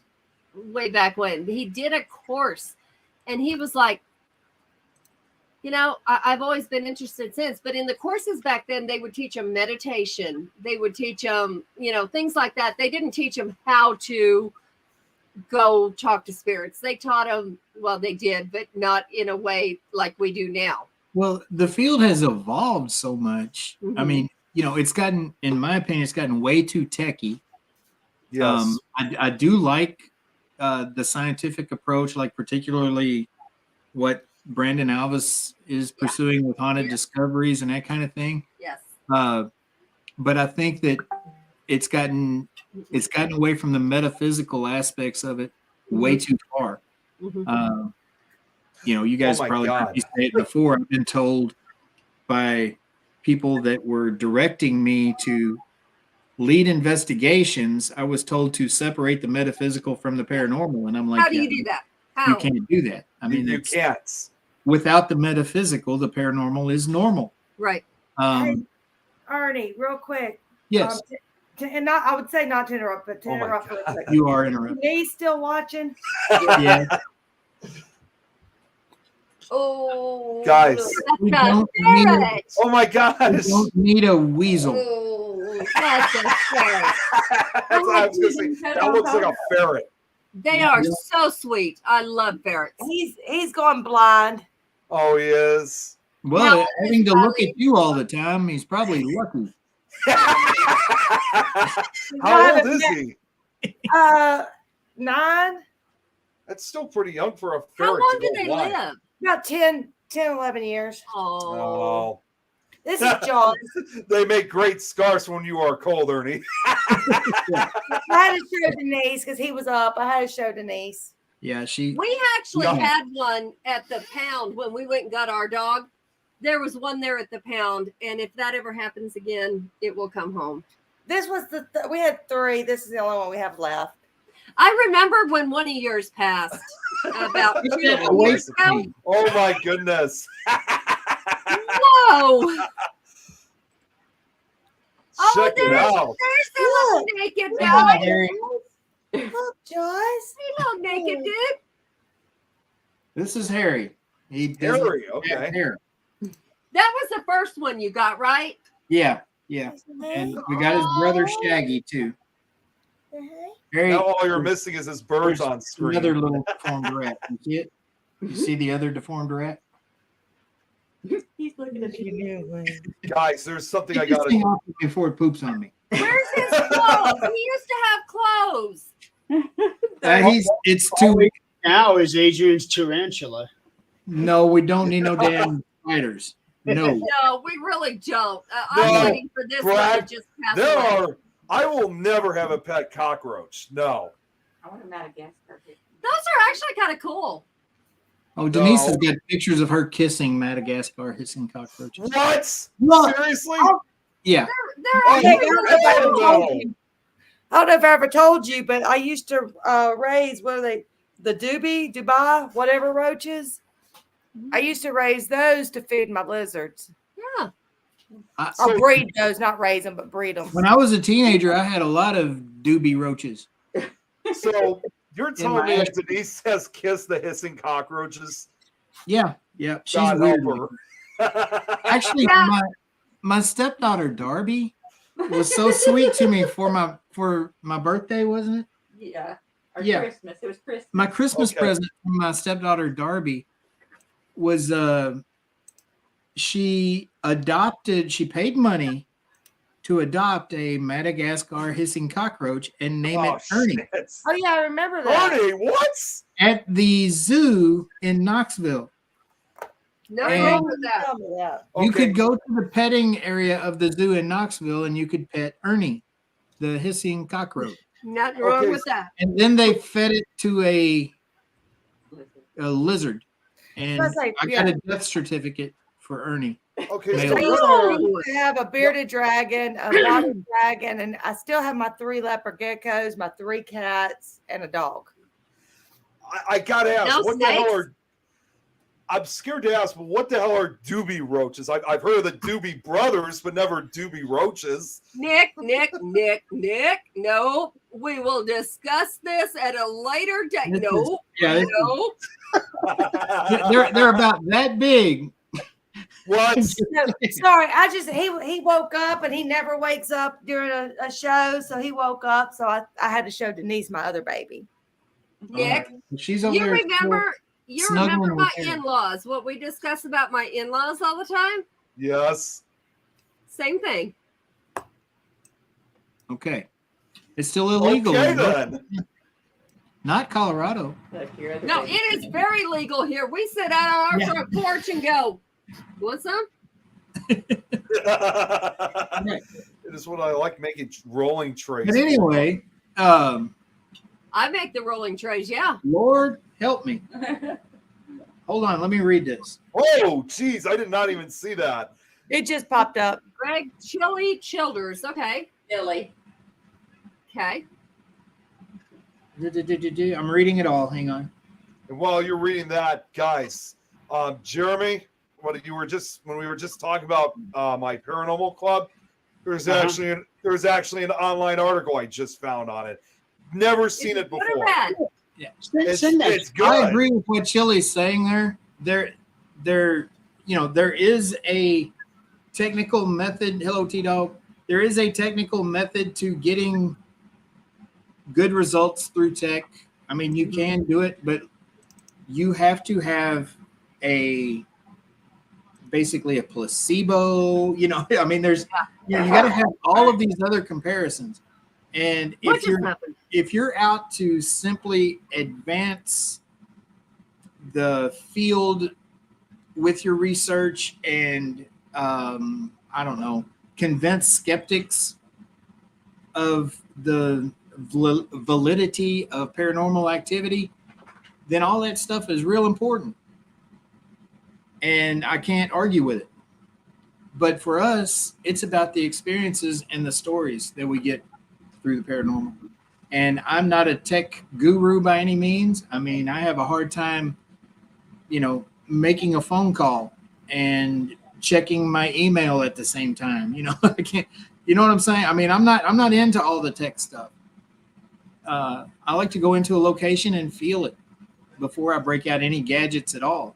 I just feel the energy of the location and look and listen, sit there quietly in the dark and see what happens.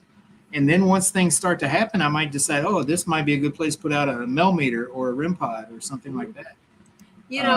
That's one thing I found. And you all know, you've all been here when I got in the field. You were all there long before I was. And that was one thing I was like, got to get evidence. No, I'm Nope. done with that. No, I don't. Like, Right. I Right, can Robert. go in. I don't need to prove that to anyone. Anyone that knows me knows I'm not going to lie about it. I'm not going to, and I'll say, I don't know what I saw. I don't know what I heard, but this is what it was. And if it fits with the story, great. If it doesn't, great. When I first go in, like there was we went to the motel up here at um, Jeremy. What is it? Which Stanley. Yes. Stanley Hotel. Okay. Estes Park. Yeah. You got it all the first night. why I have- why do I I've always go always- into a blank space whenever it comes to that? Because I've always been against it because there's so many things that people just make up, or the spirits are done. I mean, they don't want it to, they're done. You know And I nothing found about when that. I went there, they are done. They don't give a crap if you're up there to talk to them or not. It has nothing to do with that. But there was a guy that took a picture of the staircase and got a picture of a little boy's face in that mirror. Nobody was there. And we were able to see it from all angles where nobody was there. Right. I was like, broad daylight, that's really cool. We got nothing the rest of the night. Absolutely nothing. And I said, guys, they're done. They are so tired of people coming up here going, do you hear me? Come prove you're here. They're done. Yeah. I'll tell you, I mean, I have spent so much time at Waverly Hills, and you guys know how I feel about Waverly Hills. It's always going to be in here. I'm always going to love that place. Never going to have a bad thing to say about it. I don't care what happens. I mean, I had bad things to say about the people that used to run it when they kicked Tina and Charlie out. But as far as that place, But the place is different. It's different. Yeah.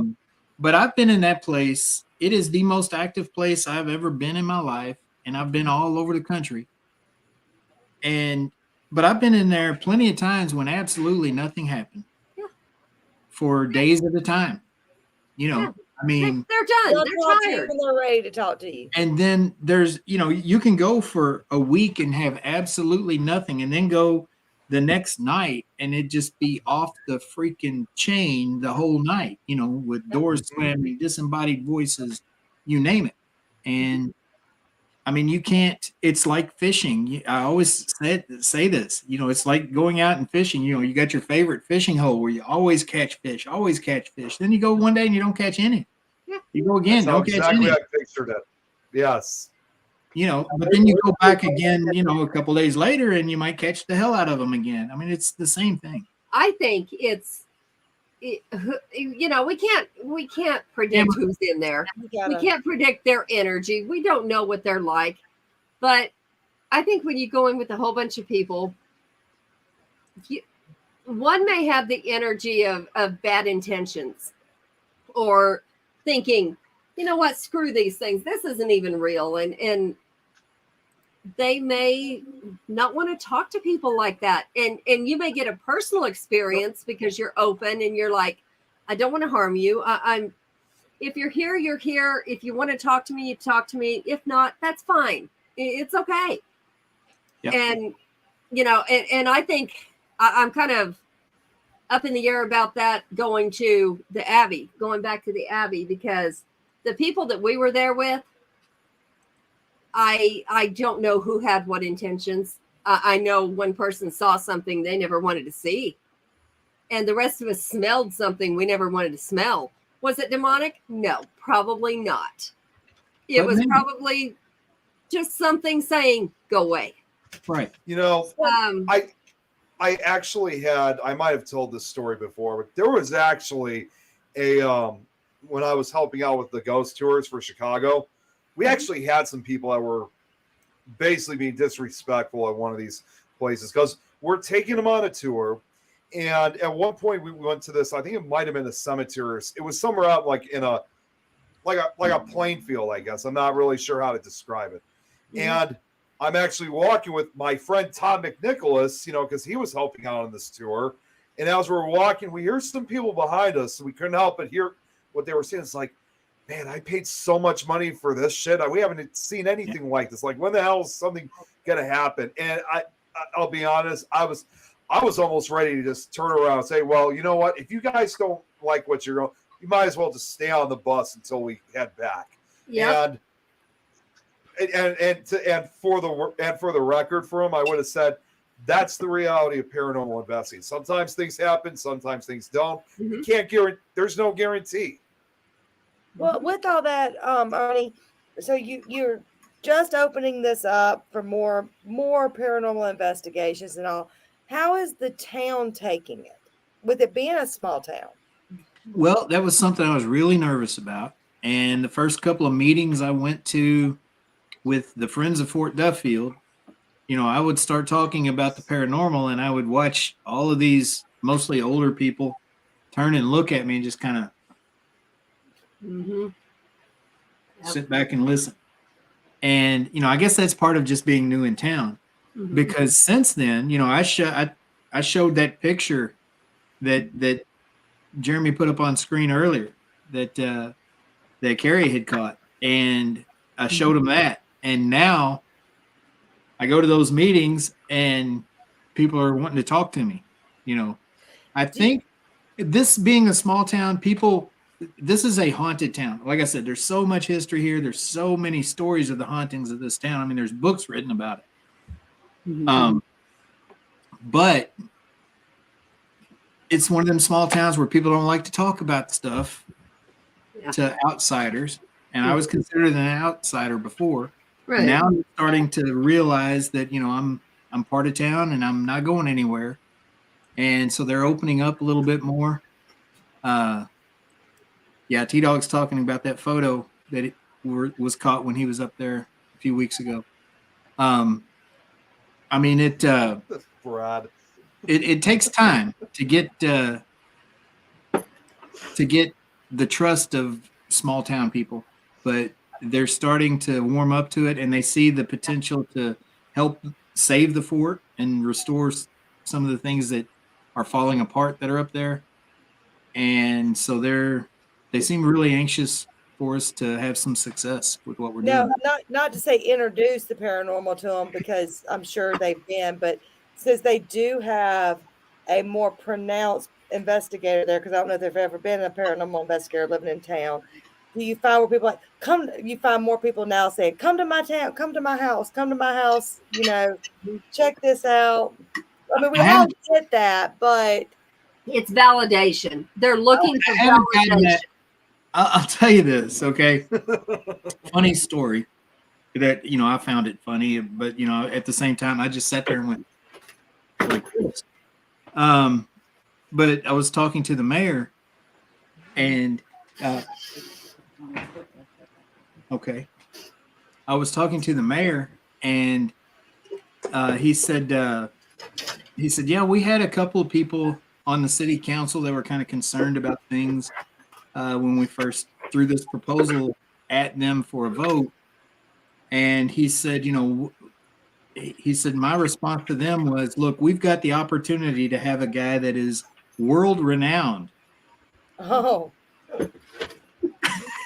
How can we pass up this kind of expertise and knowledge? so we can call you Mr. Expert Pack now. And you know what else we could do? We could vote you for mayor for 2024. You got another ticket up to get in that position. Okay, his brother must be gone because his brother's not commenting on this. The mayor's already telling me that when he's done with his term, it's all mine. He's already told me that. But the thing is, though, you're looking for somebody.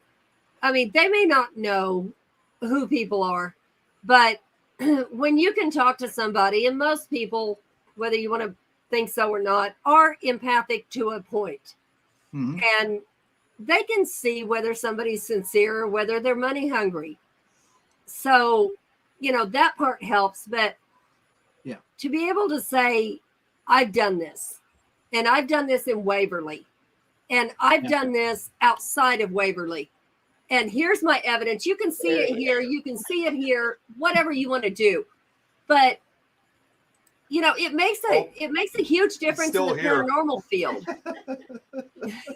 It makes a huge difference in the paranormal field. Like, you know, we sit here and watch other people's evidence. We may not say anything to it about it or anything else, but we're watching and we know, okay, this person, we know that they tried to debunk. We know that they tried to get rid of any other. So when they put it out, we know it's serious. And then we know the ones that put out just anything in the world and go, what do you see? What I see is you blew up a picture and any of us can figure out, what we see. And if you blow a picture up big enough, I don't care if it's of someone's penis, you're going to see a ghost. It's just going to happen. I mean, that's the reality of pictures. I don't know. Some of them you have to Nick, still you be Nick. looking hard. Nick, we didn't say boobies. You're okay. No, I need to be the steel. We did See, not here we say go. boobies. You're fine. Rabbit hole. Here we go. Lord help me. I knew it was going to happen at some point today that Nick was going to mute himself. I just knew it was going to happen. At least he didn't follow the chair this time. Yeah. Yes. We Yes. still got 20 minutes left of the show. Yes. So time. But also, Right. on the other side of that, we know Ernie. Most people in the field know Ernie. I don't know, Whether it's- Ernie. Eileen, you don't know nobody. Just shush. But, it's a matter of we know. So we know how you treated Waverly. We know you got to the bottom of Waverly with the investigators, not just what you thought it was, not just what history thought it was, but you, along with the investigators, got to the bottom of what really happened. Right. And so most of us know you're going to do the same with this. So when there's ticket sales, when there's an opportunity to go, anybody who's serious about the paranormal is going to say, you know what? They're going to take into account what we get. They're going to be there with us. They're going to know this is serious of what we got, so we can help put the story together. And they can have a little piece of, I helped put this story together. I helped with it. And know that you will take it seriously when somebody gets that. So, And I'm not saying this because I'm I don't know Hell, what I don't know what he said. I don't know what Todd means by that. I think he thinks that Ernie's going to get a big head. I'm not real sure, but Well, let's go ahead and give him a full No. screen. there we go. We can have the full screen. Lord. We have Wow. no I'm problem going to with say that. this, and I'm actually about to be nice to Ernie. Uh-oh. If anyone on here has never met Ernie, Denise, Todd, Leanne, I said this a few minutes ago. They're great investigators. And you can learn stuff no matter how many years you've been in the field. There's always something new to learn that people There have is. experimented with and it's worked. There is. And they're willing to show you stuff that they've tried that's worked. Yeah. And I mean, they're great people to, no matter how seasoned or unseasoned you are, they're great people to be with. So anytime they do have events, I highly recommend going. I mean, as much as I don't want to admit I like them, It's a guarantee that you're going to laugh above all else. well, and I mean, Our number one rule has always been that the guests are going to have fun. but yes, but when you Don't show Beth investigate, comment. they're serious when they need to be. What? They really are serious when they need to be. Yep. And they do have the utmost respect for the spirits. And yeah, because Okay, enough of me being nice to Ernie. That was all you got. Okay. we all were right. That's Jeremy- a historic moment, Eileen. Jeremy, What the- say What that. the hell are you talking about, Beth? We're talking about how long him was saying- it before? Let's see. Ernie, it wasn't long after. I think we were one of the very last crews that went before all shit hit the fan. And we got to actually do. Maybe 6 weeks before. Okay. Okay. Well, Toward you know, the end of July. I'm really proud that we were one of the last ones that got to do it. And that was my first time ever doing it, other than the haunted house on Halloween when I lived there. But in a haunted house, you're not going to see anything. You're going to see the attractions, and that's all fine and great. And that's what we went for. But, you know, Denise and Ernie, you could not have asked for they made you feel like you can walk up to them and say, hey, do you feel like this happened, or I heard this, or I saw this? Does this fit with anything that you know anything about? Right. And they didn't. And this is the same as the Abbey. He won't tell you anything, and he'll say, "Look, this is a history I know, and the history is like 100 years ago." And he'll say, "This is what I know. What you get, you can come talk to me after it's over, and I'll tell you what I know, and if it fits with anything that we know." And that's the first thing I thought of was Ernie and Denise when he said that, was because, okay, now I know he's serious. He's not trying to put on some show. He sat up there in his little, he sat up there in his little studio, and he moved it. He would send it to Twitch, and everybody would watch other investigations go on. Now, we watched a bunch of people run out. We watched one person go, I ain't scared of nothing. Me and my kid can do anything. And we watched the same two, father and son, go, please go get the cameras for me because I'm not going back down there. Okay. I remember that. I told that dude, I said, honey, I would have kept them damn cameras if they didn't go down and get them, because that is not your responsibility. Right. But either way, you know who's serious, and you know who really wants to know the spirits around them. Well, like Todd and Leanne, I'm sure all y'all do it, but showed me the 360 method. Never would have thought of doing that. And now I do it. Oh, gosh, I'm fixing to give Todd credit. Never would have ever thought about doing that. Okay, explain. I'm not sure I know what you're I'll talking let about. you explain it, Ernie. Okay.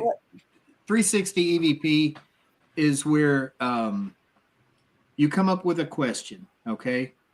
Let's say, Adrian, you decide, okay, you're going to say, how did you really die? That's your question, right? So we start running a recorder. Adrian asks that question. We wait about 7-8 seconds. Jeremy asks that same question. 7 or 8 seconds, Nick asks. Come on around, me, Eileen, whoever else is in the group. Everybody asks the same question, giving time for a response to come through. And the theory behind it is they might not respond to the tone of my voice. They might not respond to the tone of Nick's voice. They may not like Ernie. They might be disgusted by the tone of Eileen's voice. But they might want to answer Jeremy. We have gotten some incredible, and I think Eileen's witnessed it herself in her own investigations, incredible responses doing it that way. Whereas, a normal EVP session, you sit around and you'll say something like that, and then, you wait a couple seconds and you move right on to the next question and go on. Well, we do those in like burst sessions, one question at a time, where we ask a question, everybody in the group asks the same question, we play it back. And I actually like that idea. Happen to interact with your energy, boom, you get a response. I had never heard of that, but Spirit wants to talk. Adrian, let's do that at the end. let's do. Yeah, I have not heard of that, but that is an awesome idea. I like it too. Yeah. There's another thing that I want to do to inflate Ernie's head. Oh God, please don't. Yes, Adamsville Rectory. So it was actually during that tour when he was giving Adrian, when he was giving you guys that tour that first night. I only caught part of that, and the one part I did catch was for the lady that was on the second floor whose picture ended up getting stolen. Yes. He took you guys there and he said, okay, now this is what the story had been going around. And in our research, this is what we actually found out. So I like that he explained what everybody knew that said that is not true.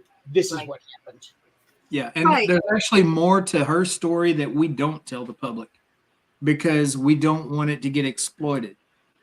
You know, I mean, I think that it's our job as investigators, first off, to be their voice, but secondly, to protect them Right. from being exploited in certain ways. Right. Or, having people who might have seen the TV shows and adopted that type of style of investigating to go in there and then start harassing them with questions that deal on a very personal level with something Right. they might not want to talk about. Right. It's almost like that doctor-patient confidentiality. Exactly. Mhm. Exactly. Jeremy, know who this Facebook user is? I think I might know who that is. When he brought up Saddamsville Rectory, it's in Cincinnati, Ohio. Yeah, it's Dave Wismer. And before that's Dave Wismer. Yeah, I figured that was Dave. Yeah. So See you, Dave. Ernie, Yes. do you have a link to your ticket sales for your next event, or just people just need to message you directly? Yeah, they can message me directly. We still haven't figured out the best way to set these up on Gotcha. Eventbrite. We probably could have got this put on Eventbrite, but I kind of jumped the gun and went ahead and put out the ad for it before we had an Eventbrite link Before set he up. talked to his wife. Uh-oh. That was exactly what I was talking You about. know what? Ernie That- was talking, we'll correct him at some point during the See, show. No, That's This is what exactly I was Brad meant, that Ernie could be there, but we know Denise would run the show, as Brad said. here's what I don't know if anybody noticed the whole show. So Denise says something. Ernie looks up, shakes his head, and comes back. Adrian and I would be like, 1 second, 1 second. Ernie knows that if he does that 1 second, that finger's broken. Yeah. I don't take that chance. I'm just like, yes, ma'am. Okay. Well, And here's I'm the thing, Eileen, you know them better than we do. No, I don't. But what I hush. No. Just mute her. Just mute her for a minute. Mute her. But I know. There you go. I know that when I was there, the energy off of both of you, you immediately knew that you can trust both of you. That you can come to either one of you and say, hey, and not somebody look at you and go, the hell you talking about? right. And it would be taken seriously. Not that it's going to go out in public or anything else, but it would at least be taken into account that this happened. And if other stories correlate with it, great. If they don't, we're not always right. And we don't always, when we say, I think I heard this, that doesn't mean that's what you heard, but it can be, but not always. Well, Right. and two, they pay attention to everyone that's around them when you're investigating, and because they care, that make sure that you're safe. And I'm using the word safe loosely because but that you're safe when you leave. Right. It's not just okay. You pay, whatever. You're here. You're doing this event. Now leave. They want to make sure you are the same person as you leaving as you were coming. If that makes sense. And you can see them watching you as you're there and as you're leaving and as you come in. So Gosh, I'm being too nice tonight. You feel safe. You do. I lived in Kentucky. I have been to Waverly. I had been in there, not in the building, but outside the building. When I found out the history, I was in my late 20s, maybe. Oh, 50 years ago? Okay. Shut up. You want me to tell your real age? You better shut up. But, I will never have, before I got in the paranormal, and I will not do it now, ever go into a building without permission. It's just not going to happen. Oh, me too. Right. But, I went there. I looked around. I didn't know anything about the paranormal. I didn't know I could feel things. I didn't know I could, any of that. But when I did go in, it was all a big planned event. It was, we didn't know who we'd meet when we got there. We had no idea. But going in, it was like, okay. Of course, the group I went in with, some of the people I should never have been there with. But when you go in, you go, okay, no matter what happens, I know somebody here knows what to do. Whether I do or not, somebody knows what to do. And you can look at Ernie and Denise and go, okay, they know. And if they don't, then we'll find somebody who does. Right. And we're going to be okay. And I think that's huge in this one that you're doing now, whether it's your home or whether it's the fort itself. Well, and It's people trust. I think it was Tim said it up here. When you get Ernie, Denise, Todd, Leanne, and Beth all together, it's like being part of the family.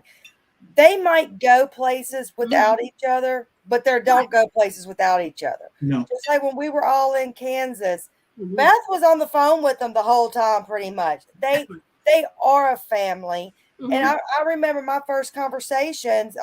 Beth was like, "Hey, we're gonna do a group chat, and it's gonna be and I talked to Ernie and all and on this and all that, Mhm. but it was just like it was never a get to know you moment. It was instantly I'm Yeah. ragging Chantel? Ernie.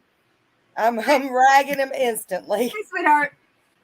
Yeah, and that's something that's really hard to find because people get money hungry.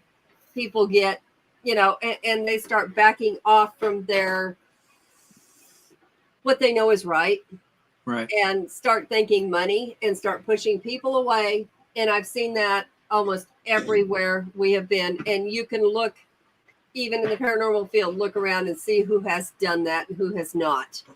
Yep. And who has done that, the people credible in the field, of course, we're the little ones because nobody listens to us because we're not out there making a scene.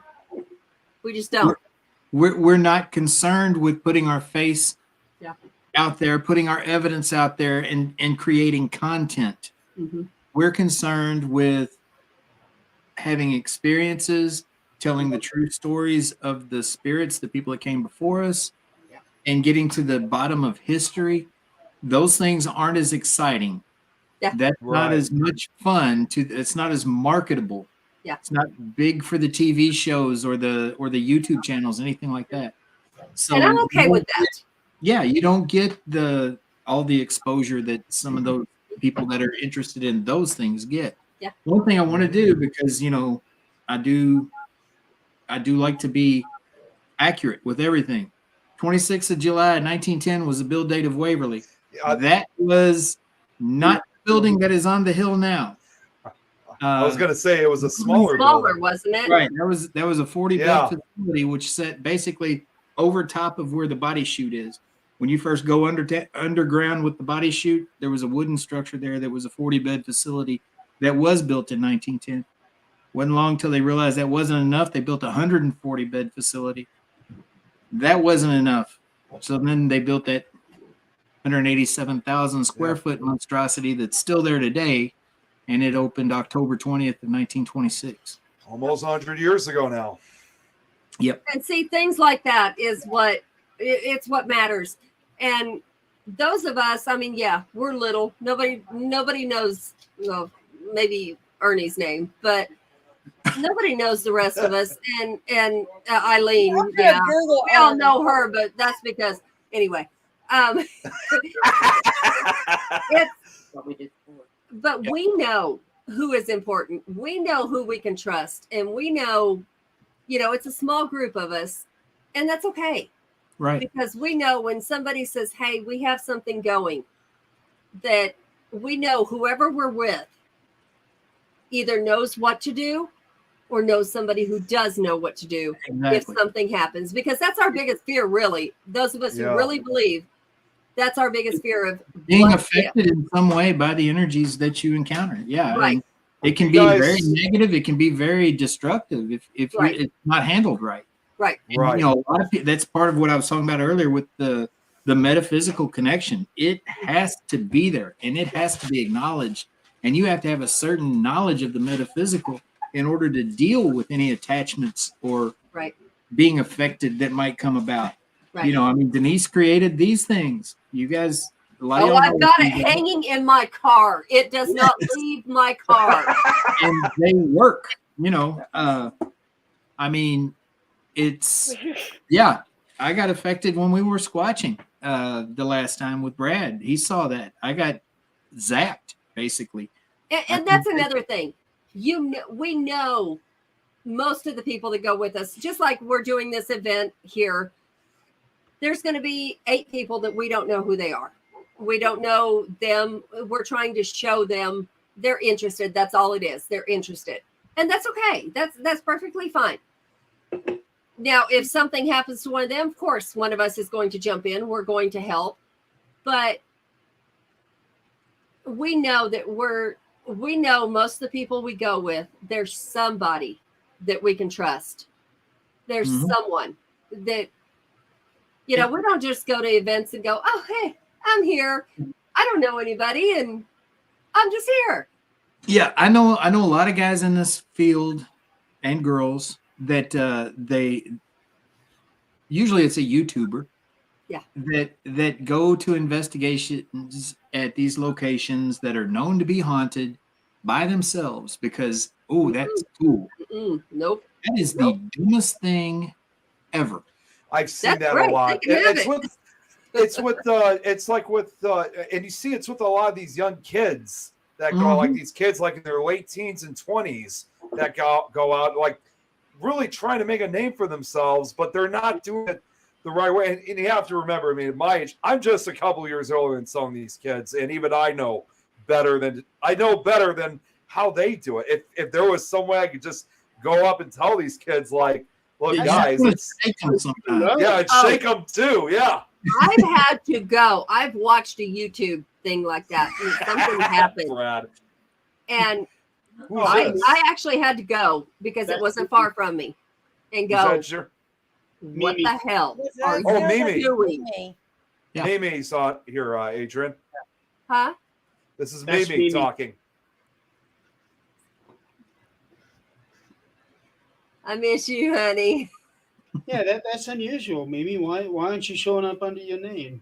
Oh, there's once in a while she doesn't, if she goes through the wrong page, it does that. Yeah, Denise has that problem from time to time. Yeah. Denise just doesn't But know yeah, her I name, mean, that's not and her Mimi secret. will tell you with these YouTubers, she's like, because she went to one and they started conjuring some crap. And she's like, Oh, jeez. I'm out. No, thank you. I'm That out. ain't happening at the Abbey. We'll shut that down real quick. Oh, Yeah. It won't happen. I'm not gonna Yeah. go down the rabbit hole with this. Like, we've used that phrase a lot. I'm not gonna go down the rabbit hole with this.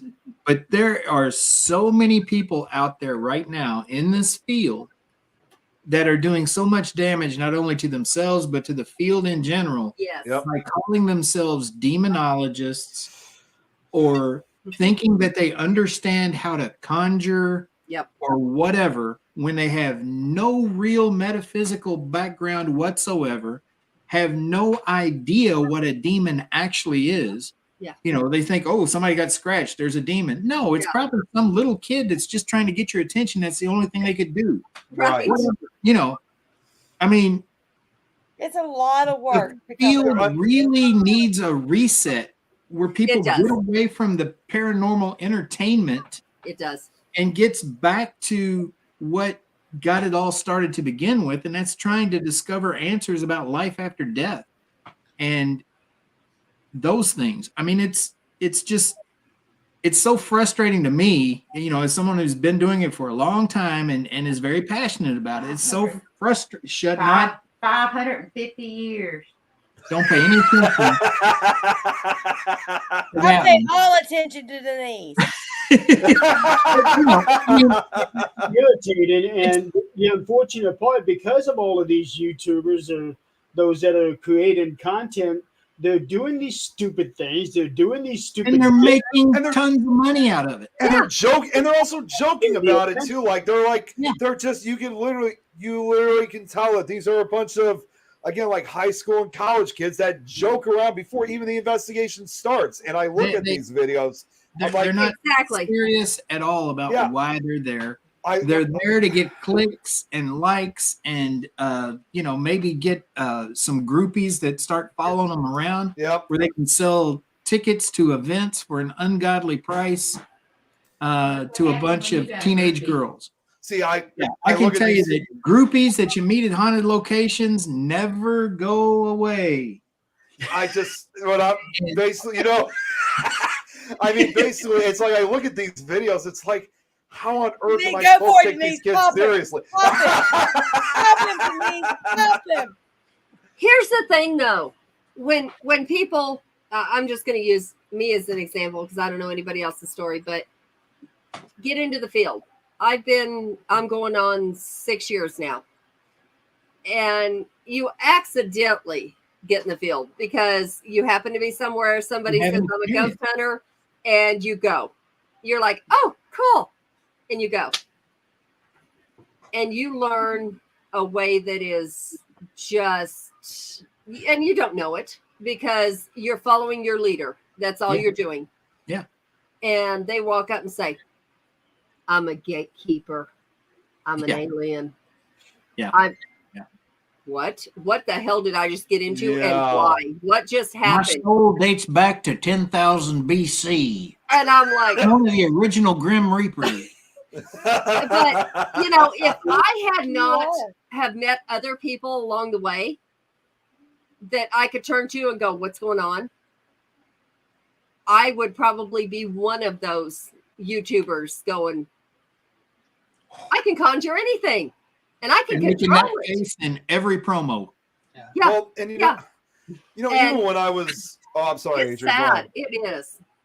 It's like even when I was some of these kids' ages, it's like I never even did that kind of stuff. Like it was difficult for me to figure out, what was true and what was not. But I never gave up. I still kept going. I mean, and I even had, I had other kids and even teachers out there saying, you need to keep your mouth shut on this stuff and stop trying this out. I was like, no, I can't. I mean, I basically thought it was just like I was trying to follow my dream, just like every other kid basically had something what they want to do. And I was saying, well, if you see a lot of these kids, they're not quitting, they're fighting to get what they want. And I think, well, if even if it's not fully a professional thing, I'm still going to go for what I work for. I'm not going to give up. Right. Yeah. After a while, you get now Mimi showing up. There's me. Yeah. There we go. You get to understand who you can trust and who you can't. And Right. that's it. That is when you first come in the field. And that's something I do like people that are wanting to come in the field or just curious. I do classes for them. And Thanks, Dave. that's one of the first things I tell them. Look, you may go 100 places and think you heard something, or you can hear a knock.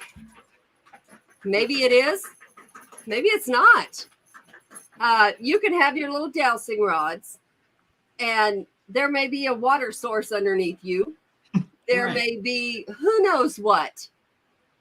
Use your gut. And the more you use it, the more it's going to work. Yeah, like somebody said earlier in the chat, your body is your best tool. That was, I think, Robert who said that. Yeah. That's always, I've always felt that. And I love We this don't need comment to that prove Dave nothing. love this comment. what Hair Dave on the just said. back of your neck standing up, the goosebumps, the feeling like you're being watched. Yeah. Those kinds of things are far more reliable than a freaking K2 meter or anything else that you're using. The only thing, and I've said this 1,000 times, the only thing I've ever gotten with a K2 meter that is for sure is I saved one of my clients from a house fire. That's it. That's all that I know. You for found an sure. electrical short in the house. Sure did. Yep. I use the meter so I Wow. can find out where the electricity is going. Yeah. I mean, Yeah. nothing is 100% but your body. And you know your body. You know what you're feeling. You know what you can trust, what you can't. Can we prove that? Absolutely not. But that's okay. Who are we needing to prove this to? Right. That's not what we're out here for. Yeah, that's why, we talk about it all the time. We don't post a lot of evidence. We get evidence. I mean, I've got a handful of EVPs just from the last week here at our house. I could tell you about, we had freaking Civil War era music playing in front of our house with no one around, but 3 of us heard it clearly. You know, I could tell you about evidence and experiences that we've had that we just keep to ourselves. Right. Because I don't care what anybody else, because you can have the ultimate full-bodied apparition on video, Yep. you name it. And Kissing, somebody's going wall to say jumping, it's kissing. fake, it's phony, Mm-hmm. it's whatever. It's a lens flare, you know, you name it. Yeah. There is a question about one of you EVPs. Are the EVPs No, we have not going- gotten an EVP No. telling me to put clothes on. I got to ask Scott a question. Wow. We do have one where Denise got catcalled by a Civil War soldier. Like I told you, I mean, it's very clear. She's had this soldier since the first night we were here that has played with her hair. I actually visually saw him manifest behind her one time. Oh. And so I was down at the city park On your a week way. or so ago by myself. Denise was here by herself, and she was sitting at the dining room table and doing some bills, and she felt like someone was standing behind her, so she started running a recorder, and was just basically saying, this is our house now, but we're going to try to restore it, and we hope that you enjoy what we're doing to it, and blah blah blah. And this fella starts playing with her hair while she's talking. She could feel it. And then when she finishes talking, you hear, Aw. Oh wow. So my question is, has it ever kicked you out of bed, Ernie? no. I have felt the covers being pulled off, though, when I was at home alone, when Denise is Okay, out. so it wasn't Denise taking them. No.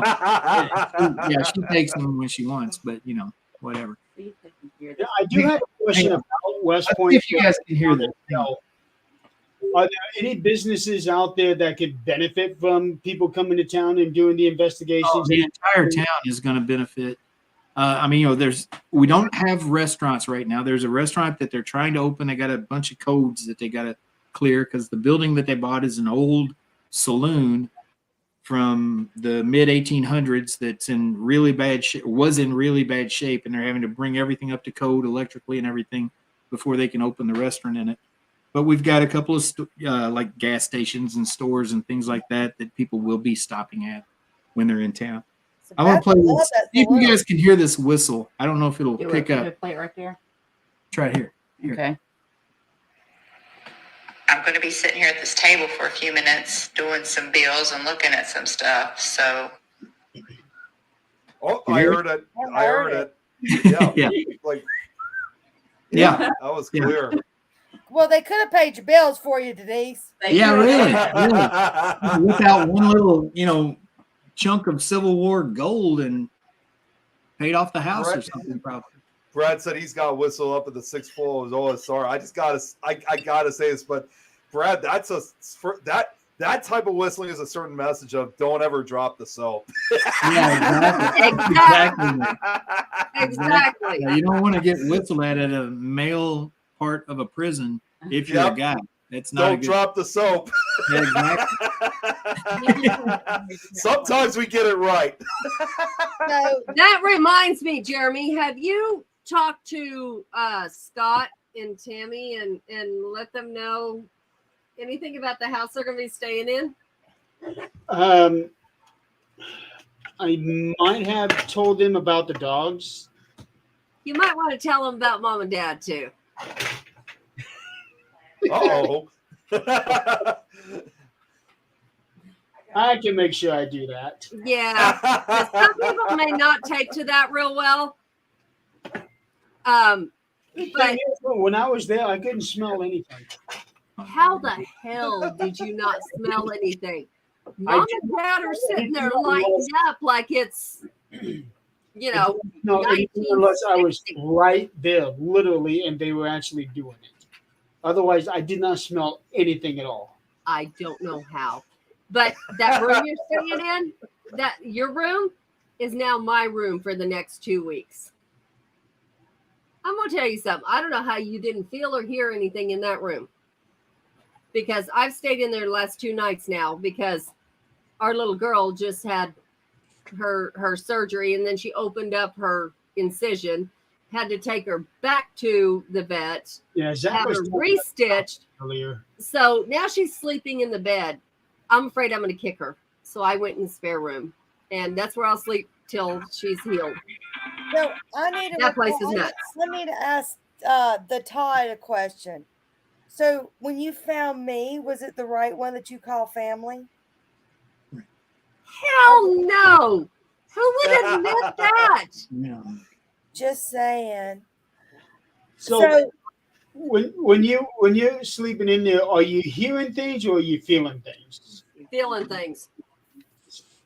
I don't feel things. Well, And since I'm you left, definitely not going to hear anything because I've got my hearing aids out. we're seeing things walking through here. Mom has felt her chair pushed. Remember you telling me about her being pushed. There's a lot going on, and I don't know what it is. I really don't know what it is, and I'm not going to speculate what it is.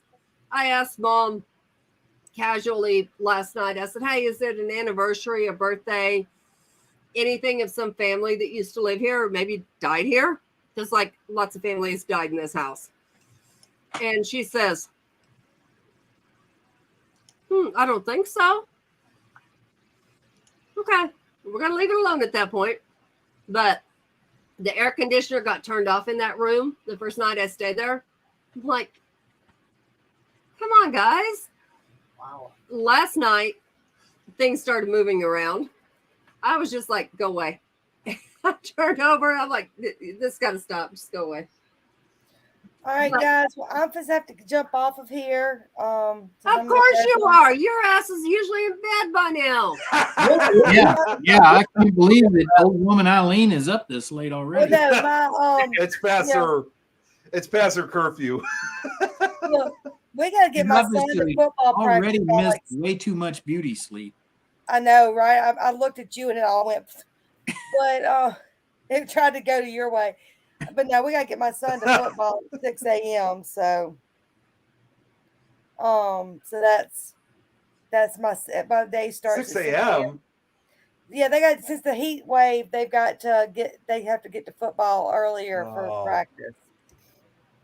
So that's we're okay. having too many It's kids. after 8 anyway, or after 8 my time. So whatever. So yeah, because we got too many kids that have been unfortunately dropping dead and all that at football practices. That's scary. But Ernie, I would love to say it was a pleasure, but it's Ernie. I know you don't mean that. But I do love you. You know I love you and Denise. But good luck with it. And I'm gonna get up there eventually one day. So be prepared. I might just knock on the door without telling you I'm coming. That'll get you shot. Just saying.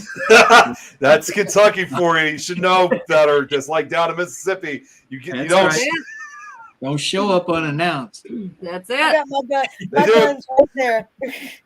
They do it differently down here than how we do it up You don't here. need to do a shootout and see who can aim first. Or just show up in a kayak. There you go. Yeah. But talk has to be off. You show up in a kayak, my brother be out there waiting for you. Ernie would be going, no. He wouldn't be taking pictures. He's like, no. His phone costs too much for me to take that picture. But I do love y'all. And I'll be hollering at all y'all later. And the rest of you crazies, I'll see y'all next week. All right. Good night, honey. Night, Eileen. Night. Here's the link for the group page. I don't know how I wasn't a part of that group already. I don't either. I was getting ready to block you. But I just joined. Yeah, we've Am I also part got, of it, or am I part of it, or I'm not sure, but if you're not, you, Adrian, Eileen, everybody, I'm gonna block anyone that's not. I'll just build another Facebook. Story just of to my get in. life. It's okay. No, it's that little group is growing. I mean, we just started it a couple weeks ago. We've got over, I don't know, 450 members or so now, and Good. Awesome. all of our ticket sales are coming through that group. You just go to the group, you find the post where we're advertising the events or the overnights. If you want to just do a private overnight, it's just $400 for a private overnight for up to 10 people, That's and that's for awesome. 12 hours. I hear my laughing in the background. What is that? Yeah, Is that Denise coming- is over there scrolling through Facebook and happened to stumble across the Nick laughter. Oh, Bye to Nick and Adrian. yeah, I do intend on when it kind of slows down and you guys get into a routine or whatever.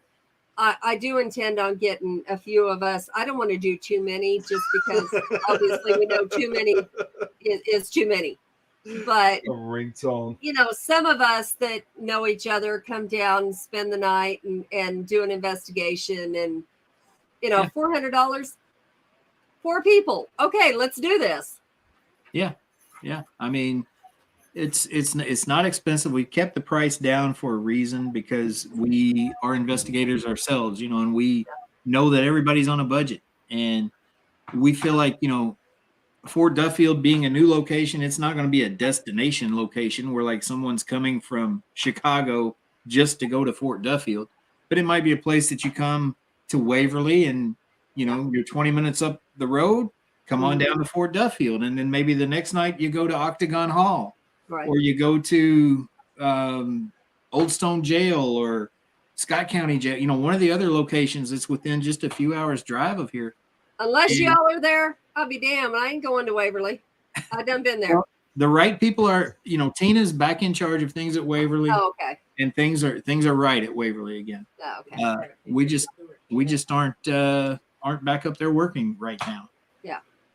No, Hey, who knows? those of us from Colorado that are coming are just going to go there. I mean, if you're going to spend money on a plane ticket and all that good stuff, you're going to go one place, and that's the only place you're Okay. going. Well, come to Fort Duffield. We'll show you a good time. Like I say, our number one rule for anything we do, even if it's just a public event, like what we got coming up August 5th, our number one rule is that everybody's going to have a good time. We can't promise that you're going to have paranormal activity, but we can promise that you're going to be treated right and you're going to have a good time. Yeah. And Ernie, And I'm it'd going to be have to nice eventually to do a. I'm going to have to eventually do an episode of Nick Files for Fort Duffield. yes, do it.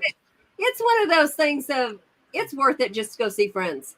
I Yeah. mean, Yeah. it doesn't. If you catch something great, that's an extra. And But- you're helping to save a historic location. Yeah. That's why we're doing these things that we're doing. That's why Todd and Leanne are doing the things they're doing at the Bell Witch Cave and at Trousdale House and the other locations they've been helping out. I actually didn't know about that. Yeah, they're Todd, actually doing. Leanne. Todd and Leanne actually have gotten reins of public events at the Bell Witch Cave, which it's a place that's really been hard to get into over the years.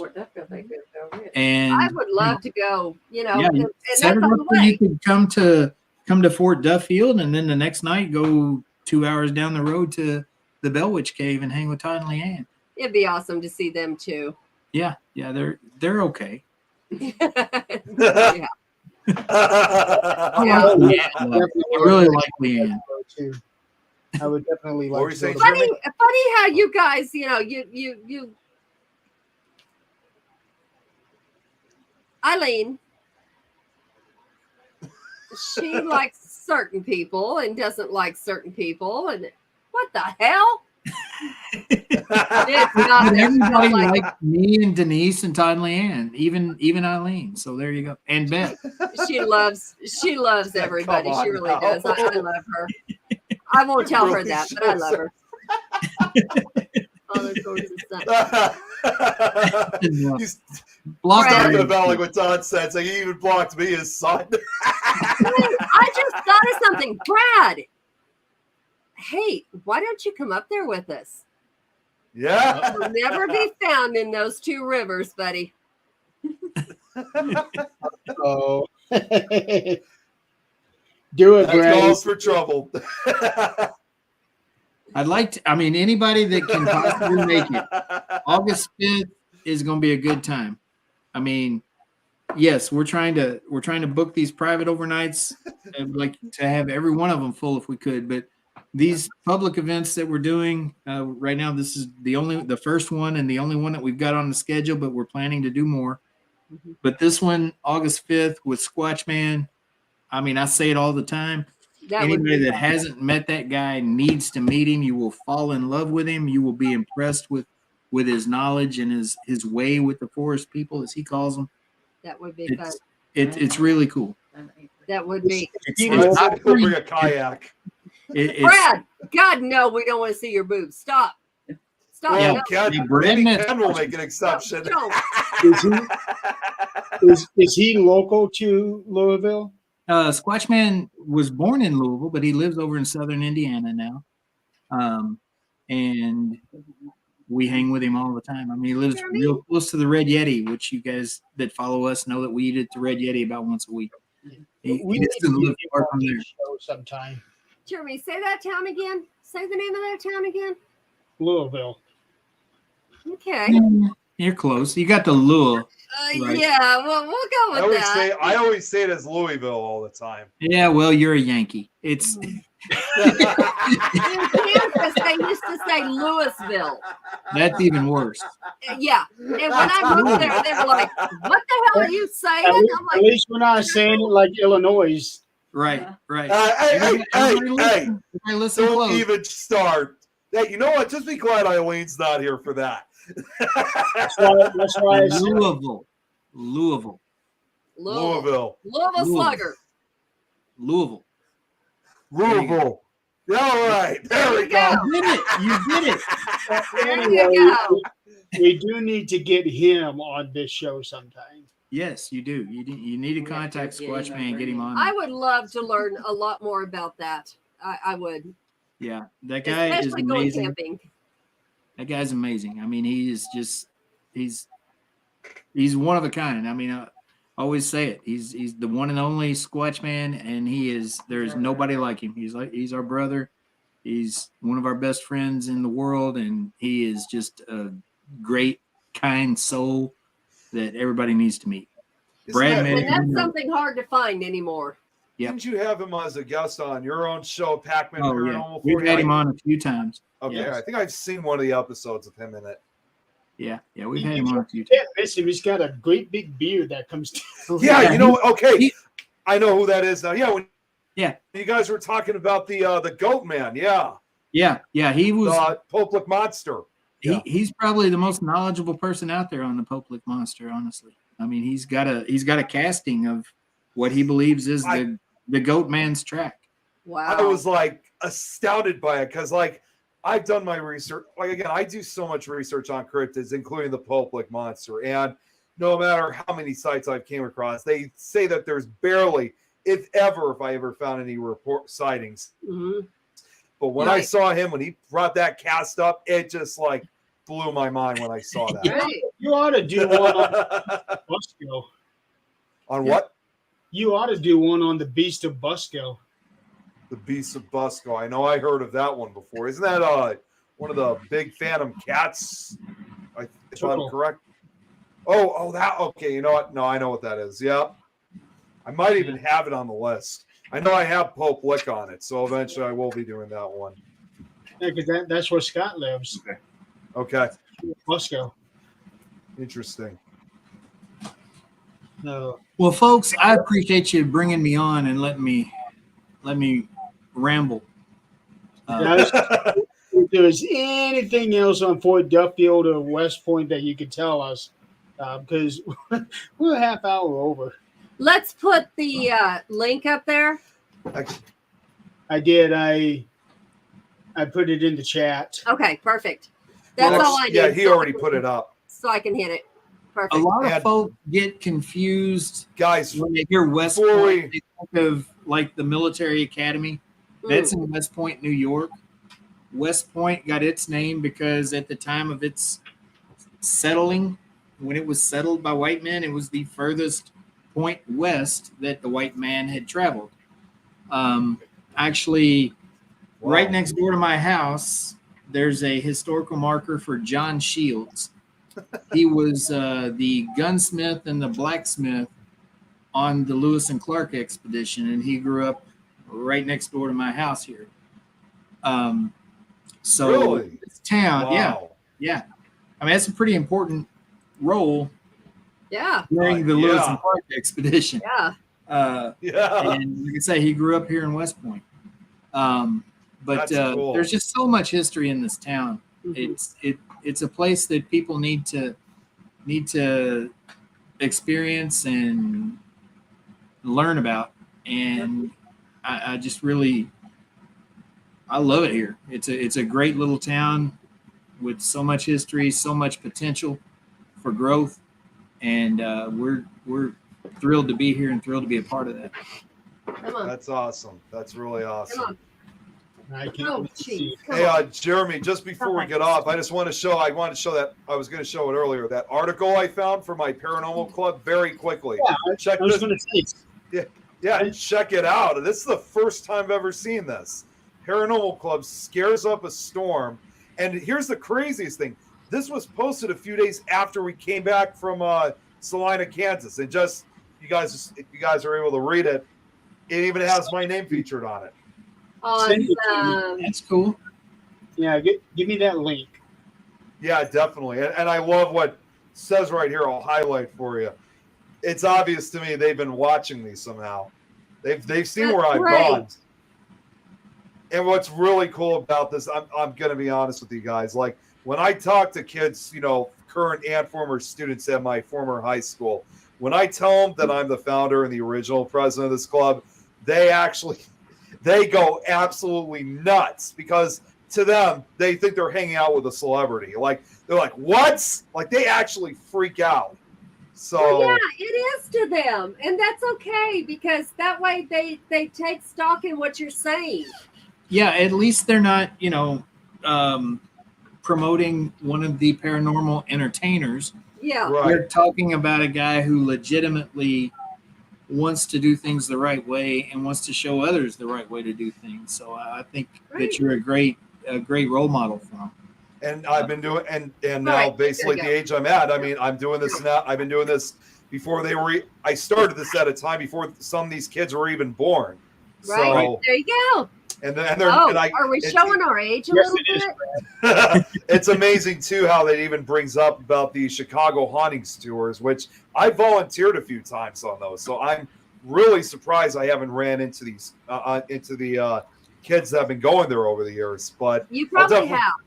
maybe I have, but it's really cool stuff. But yeah, Jeremy, I'll send you the link. I just copied it. So just wanted to share that. And yes, Brad, that club is still around today.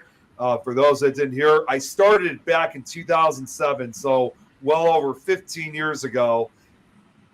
And this was even before, because you guys all know too well, like, obviously, Ernie, like the story of me going to Waverly when I was only 17. I started this club before I even went to Waverly in 2010. So doing it at only 14 years old, and it's still running to this. It is a school club. Brett, That's so- an awesome legacy for you there. Yeah, It really maybe is. someday they'll have the Nick Malay The high school. name at the school or something. And see, that's the thing. You guys are doing good things. You're showing good things. That's what it's all about. That's names people can trust and not, oh yeah, let's see this show and see. No. Right. It's like, go ahead, Adrian. I'm sorry. That's why I ended up I ended up on a TV show, and before it even aired, I said, please take it off. Please take it off. Because on the plane ride home, I was like, they had asked me to, they would like go around different things and try to make it worse than what it was. And on the plane ride home, I'm like, that's not what really happened. That's not what's going to come out. I already know this. And they would cut the parts that I said, well, that's not exactly. So I said, please just don't take it off. Just don't. I have witnessed, in my time at Waverly and then just my time in the field in general, I've been around tapings for numerous TV shows, been a part of a few. And I have seen where they, the producers or the directors, whoever's there, will basically try to entice a certain reaction out of a cast member or an investigator that's on the show. And if they don't get what they want, they'll do another take. That's exactly what they did. Like you're no, I mean, if something happens and I jump, that's real. Right. If you don't catch it when it happens in that moment, when it's real, you just didn't catch it. I'm not going to recreate it for you. Right. But, and that's where I had a choice. Which road did I want to take? Did I want to get famous? Of course, you're not going to get famous off of one episode, but did I want to hinge my name on I was on an episode? Or do I want to just not have a name and do what I'm supposed to do and what I know is right? That was my two choices. And it wasn't a choice. Before I got home, I texted him and said, look, take this off. Don't do it. It's one reason I'm proud to be part of that. One episode, and they will ride that. They, I can tell you everything I've seen out of this bunch, this entire team, 100% legit and real, and they work hard to keep it real. You see the history, like I said with my club. I mean, that's true hard work right there. And one final thing I just want to bring up. Other thing I forgot to bring up is I can't say for sure if this actually served as an inspiration, but my paranormal club is not the only club that's running out of high school. And Jeremy, I've talked to you about it before, is that historic school, Carl Schurz High School, which is one of the oldest operating high schools in Chicago been running since 1910. And they formed a paranormal club. Now, I can't say for sure if they got that idea from my club or not. I can't say for sure, but I don't know what it is, but I just feel that connection that they probably did. So now we got two paranormal clubs. And that's I've never heard of any other high school having a club like that. Let alone two of them. There's a couple of them here in Kentucky. There's a teacher who he's got a paranormal team called the Untouchable Paranormal, and they're based out of here in Kentucky. I forget what town here in Kentucky, but he's a teacher and he started a paranormal club at that school. That's and awesome. He's been going around throughout the county and the surrounding region trying to get them started in other schools. That's and awesome. I think it's awesome to as long as they're teaching kids the right way, right? Because I mean, this stuff.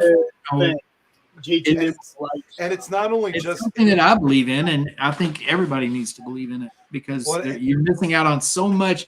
There's a whole other world out there when you open your eyes and your mind to the paranormal. There's so much more out there to life. There is. Experience. There is. Well, and it's not only just high schools too. I mean, in addition to the two paranormal clubs, one of our community colleges, Harper Community College, they have paranormal class there took, which I took shortly after graduating high school.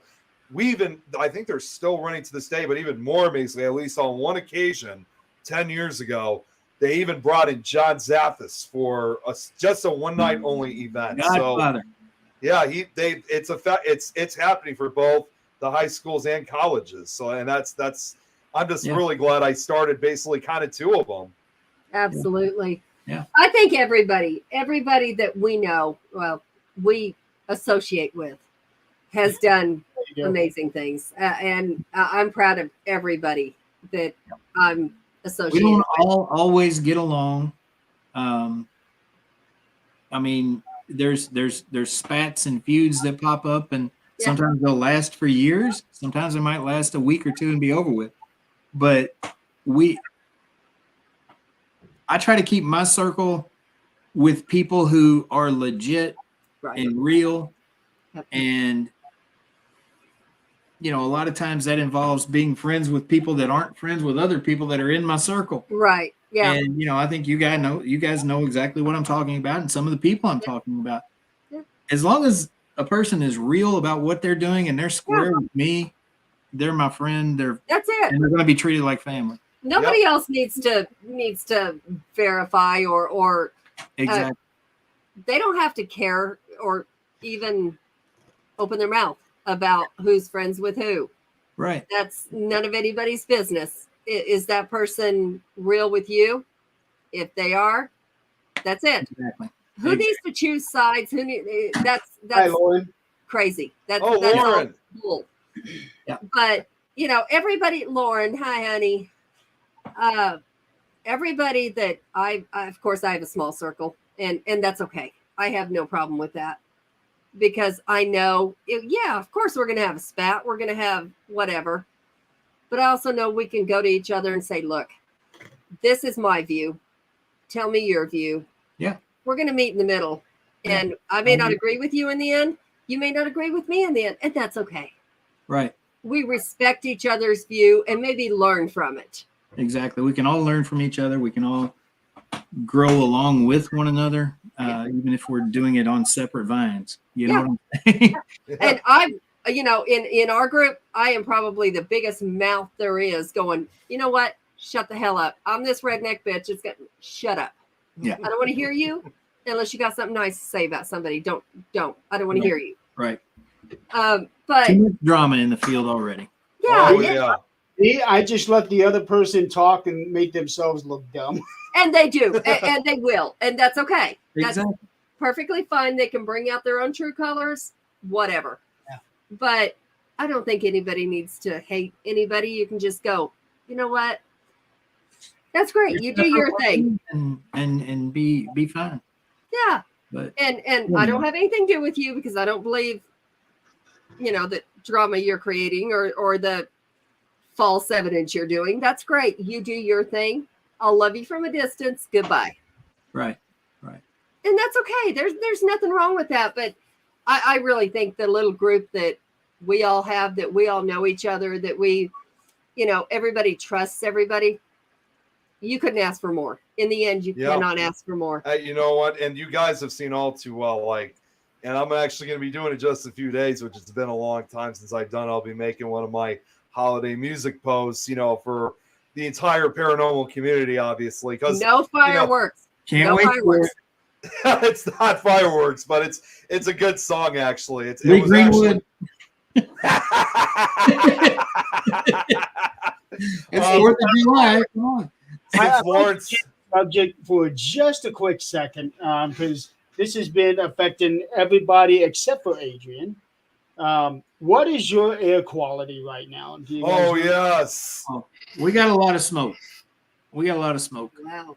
So we've got what do they call it? Air quality alerts. it's the air quality alert. Yeah. Well, I was getting that all week, and right now mine is saying that Fort Wayne is good. Good. We Right just now have a for lot of us- wind blowing through this evening, so it might be fine right now. I know, but Right now for us, it's well, that's odd. It doesn't say. It's probably dropped, but what I'm actually going to do really quickly, if you guys can see this is what Chicago looked like yesterday, and it's just incredible. Chicago has a lot of bad air anyway. Well, right. it does, but I've right never there seen. by Canada right now, which is on fire. I'm I mean, sure it's like, worse. well, and we had the worst of it actually. I mean, some people say it was as air. I mean, we were ranked the 3rd worst in the world actually, and I couldn't believe it. So, but it's just amazing how it the worst in the world. Yeah, well, and that eventually became the worst. It was just such a shocker. But You to guys try gotta to, be careful.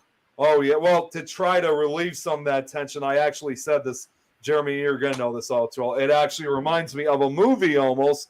It reminded me of that movie Silent Hill. I mean, we literally were like that town, for a number of hours. I've been there, and it's not as smoky as I was hoping it would be. Well, at the time, like yesterday, I think was even worse. I'm But talking yeah, about it wasn't Silent as Hill. smoky. Y'all gotta be careful. Silent Hill. What is the name of it? I forget the real name. Oh, of it was it's in Pennsylvania. Front door open. I keep yelling at him. Gosh, I can't think of the name of it right now. It's like right in front of me, and I can't. Yeah, same here. I'm actually looking it up because now it's like nagging right at me. It's Centralia. Yeah, Centralia. That's the one. Yeah. That stuff is no joke. It really isn't. And I am very thankful that we haven't gotten it here. Folks, You're probably so far west that you won't even yeah, get it. you won't get it. Well, the worst I've part got to is get this off smoke. of here, guys. We got to shut this down tonight. We do. Yeah. Yeah. I got to get off here. But it's been great talking to y'all. I appreciate Jeremy. I appreciate you inviting me to come on and give me a chance to talk about the fort. And I'd be glad to do it anytime. Right, Todd. And Yeah, we're Ernie, definitely on Lois here. also wants you to come back on her show that we do. The other show that I do, she Just wants you say to come when. back on as a guest at some point. Say when. Just send me a Absolutely. message. We got to promote this because this is someone we actually know, someone we actually believe in. Well, So thank we need to get it out there. Yeah, I'm Thank going you. to try to do some promoting. I am terrible at it. Well, I appreciate what you've been doing. So you all just keep doing what you're doing. Love you all. Love you. Take Good care, night. Denise. Thank Take you. care, Ernie. Have a Good night, great night. Ernie. Everybody out there in the audience, thank you for playing along. We had a very active audience tonight. And to end it, by the way, on a very peaceful note, by the way, Lauren finished up that painting, by the way. Check this out very quickly. Oh, wow. Who did that? That was Lauren. That's Lauren, are you feeling better, sweetheart?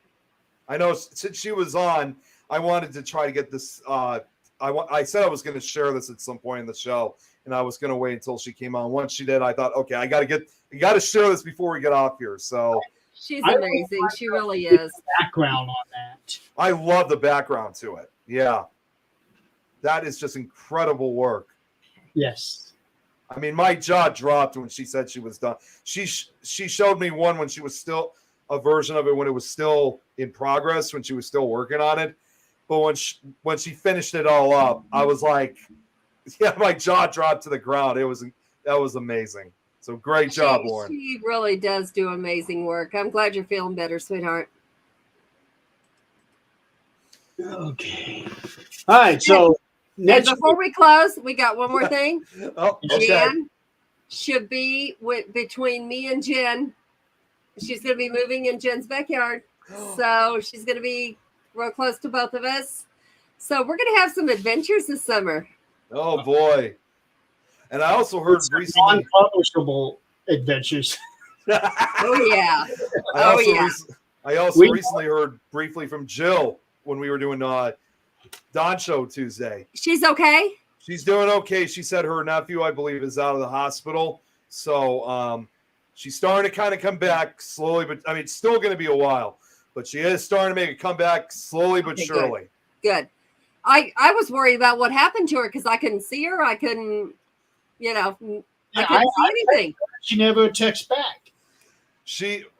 Fortunately, wait, didn't you say you had her number too? I do. Her number. Okay, yeah, I haven't texted her, but either way, I was just glad to know that she came on for a few minutes just to talk with us. Numbers, Nick. Make sure you give your mom my number. I didn't forget. I did not forget about that. Okay. You're right. All right. Just as long as she's aware, she can text me anytime. Speaking of Jennifer, is she in now for the Abbey? Jennifer and Jan are going to be here for the Abbey. Okay, I knew Jan was confirmed, but I was talking to Jennifer when I was with her. She was waiting on information on that. She did. Lauren, yeah. I'll text you on that. Okay.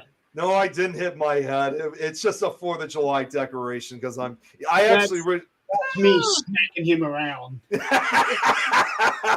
I actually wanted to dress up with my because I always do right before holidays, dress up before 4th of July, but unfortunately, because again the air quality over here, we can't really turn our ACs on, so it would be kind of hot wearing all that stuff on. So this is as best as I can get.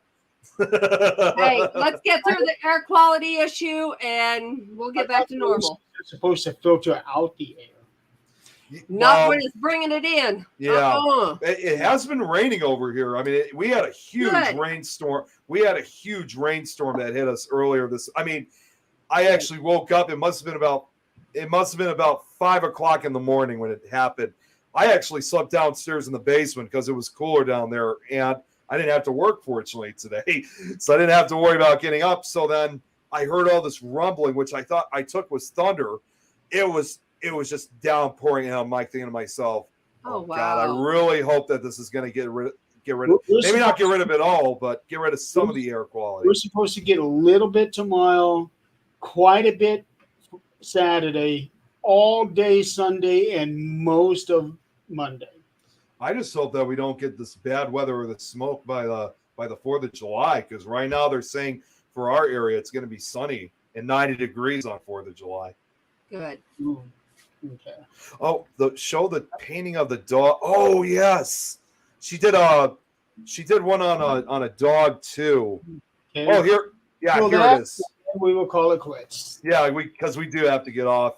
So here is the other one that she did, and this one's. I didn't really get to have a chance to look at all these yet, so this is my first time seeing Oh it. my Check gosh. it out. Little Rottweiler. That's even better. I like that a lot. That's Yeah. beautiful. It is. See what? There's another painting here, which because 4th of July is coming up, I'll show this one. Look at this with the flag, and Absolutely gorgeous.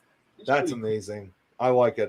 That that actually reminds me of the circus tent from Killer Clowns. You're actually right. It kind of does. It really does. Yeah. The only thing that's missing are the red stripes. Yeah. Oh wow, these are Oh, amazing that's paintings. beautiful. Since I'm on, I'll just scroll through them really quickly. Look at that. I Oh, can put that on my I wall in a I minute. like that Lauren, one. Lauren, you sell those? Did you Message do me. that? Did you do this one, Lauren? This black and white one? A sea Well, it's turtle. in that. Oh, this one is good right here. This is a Awesome. perfect one, like for 4th of July coming up. Wait a minute. Are you saying you haven't seen these ones before? I haven't. I told you I've only seen a few of them. I haven't seen because I was really tired. I was Message me. exhausted by I that want one. Wow. Oh, that's Eagle's Eye. I think I saw that one. It's Marilyn Monroe. Marilyn Monroe. Oh my God. The next one, I think I'm going to love this next one. I think I know who's in the picture of this one. It's the Three Stooges. Yes, it is. Oh God, I love those guys. I watch them almost every night. Oh, Dobby from Harry Potter. And my sister was watching That them. one is spot on. That is great. He's just so precious. He's like, can I have it? Dobby. Oh, Free. Whoa. like a rotting unicorn. No, that looks like a unicorn you'd want. Like That a looks like a zombified. story that needs to be written. Yeah. Oh, yeah. Oh, baby Yoda. Oh, Wow. This is just, I like that with the sunset. This is seriously amazing work that she really, I mean, that's a lot of work to put in for a lot of these paintings. Lauren, if somebody sends you a picture, can you paint it? Well, I like this one too. The That, water- that last picture actually makes Oh, me. wow. Whoa, go back. Go back. This one? That looks like, wow. Okay, I- I don't know how many people here meditate or do whatever, but that looks like the place I go to when I'm trying to ground. She's also currently in the process of making. Waterfalls are so peaceful. She's also currently in the process of making one with Jaws, which actually would be perfect. She We finished can it up. keep Jaws. Nope, we can keep Jaws. Well, I was going to say that would be perfect to have. For Charlie the Unicorn. I hate that thing. I was going to say this would be a perfect picture for when she's done with it. That she should have it done like when Shark Week comes on, because it starts on July 11th, I believe. No, not human. No, not human. It's landscape. Well, That I really like looks that a like lot. exactly where I go when, yeah. Anybody that meditates would understand. She really should begin some of these like paintings like into like art exhibits. Seriously, I mean, I don't know how else to really say about it. I mean, these are just absolutely stunning. I like this Yes. one though. Lauren, you're amazing, sweetheart. She is a true artist. Let's see. Just want to see what she was saying. She doesn't do human portraits, unfortunately. Yeah, no, I don't blame her. Okay. All right, so All right. almost Let's 3 get- hours. Yeah. Yeah, we got to get off here. Yeah. So next week, we don't have anybody lined up, so I guess we're gonna have another fun night. Oh, this is for you, Adrian. All right. Perfect. I got the hiccups. So Uh, it's been a long night. I need my gummies. That's what's wrong. Yeah, you need your gummy bears. It's not, no bears. I need my THC gummies. Angela has had hiccups the last couple days, and I would try to scare her to get her to stop hiccuping, and it wouldn't work. And after about 5 times, I'm like, I don't want to keep trying to scare her. Yeah. You think Trying I to may stop have? these hiccups. You think I Drink may have? water. Yeah, Let her drink water. She'll be fine. That's what I always do. I always drink it water. did not work. It's Oh, your did it? esophagus that's contracting, so it's like you got to drink water to reset. I didn't see this. What Brad said, that painting I showed of the Three Stooges. It's Jeremy Nick and Adrian. That last peck. Actually, you know what? He's talking You know, about the we Three should probably Stooges painting. Do something with the 4 of us as the 4 Stooges when you add Shemp to it. Yeah, that's true. Oh, Special sweet Forces Brad. League, that's what it is. Brad,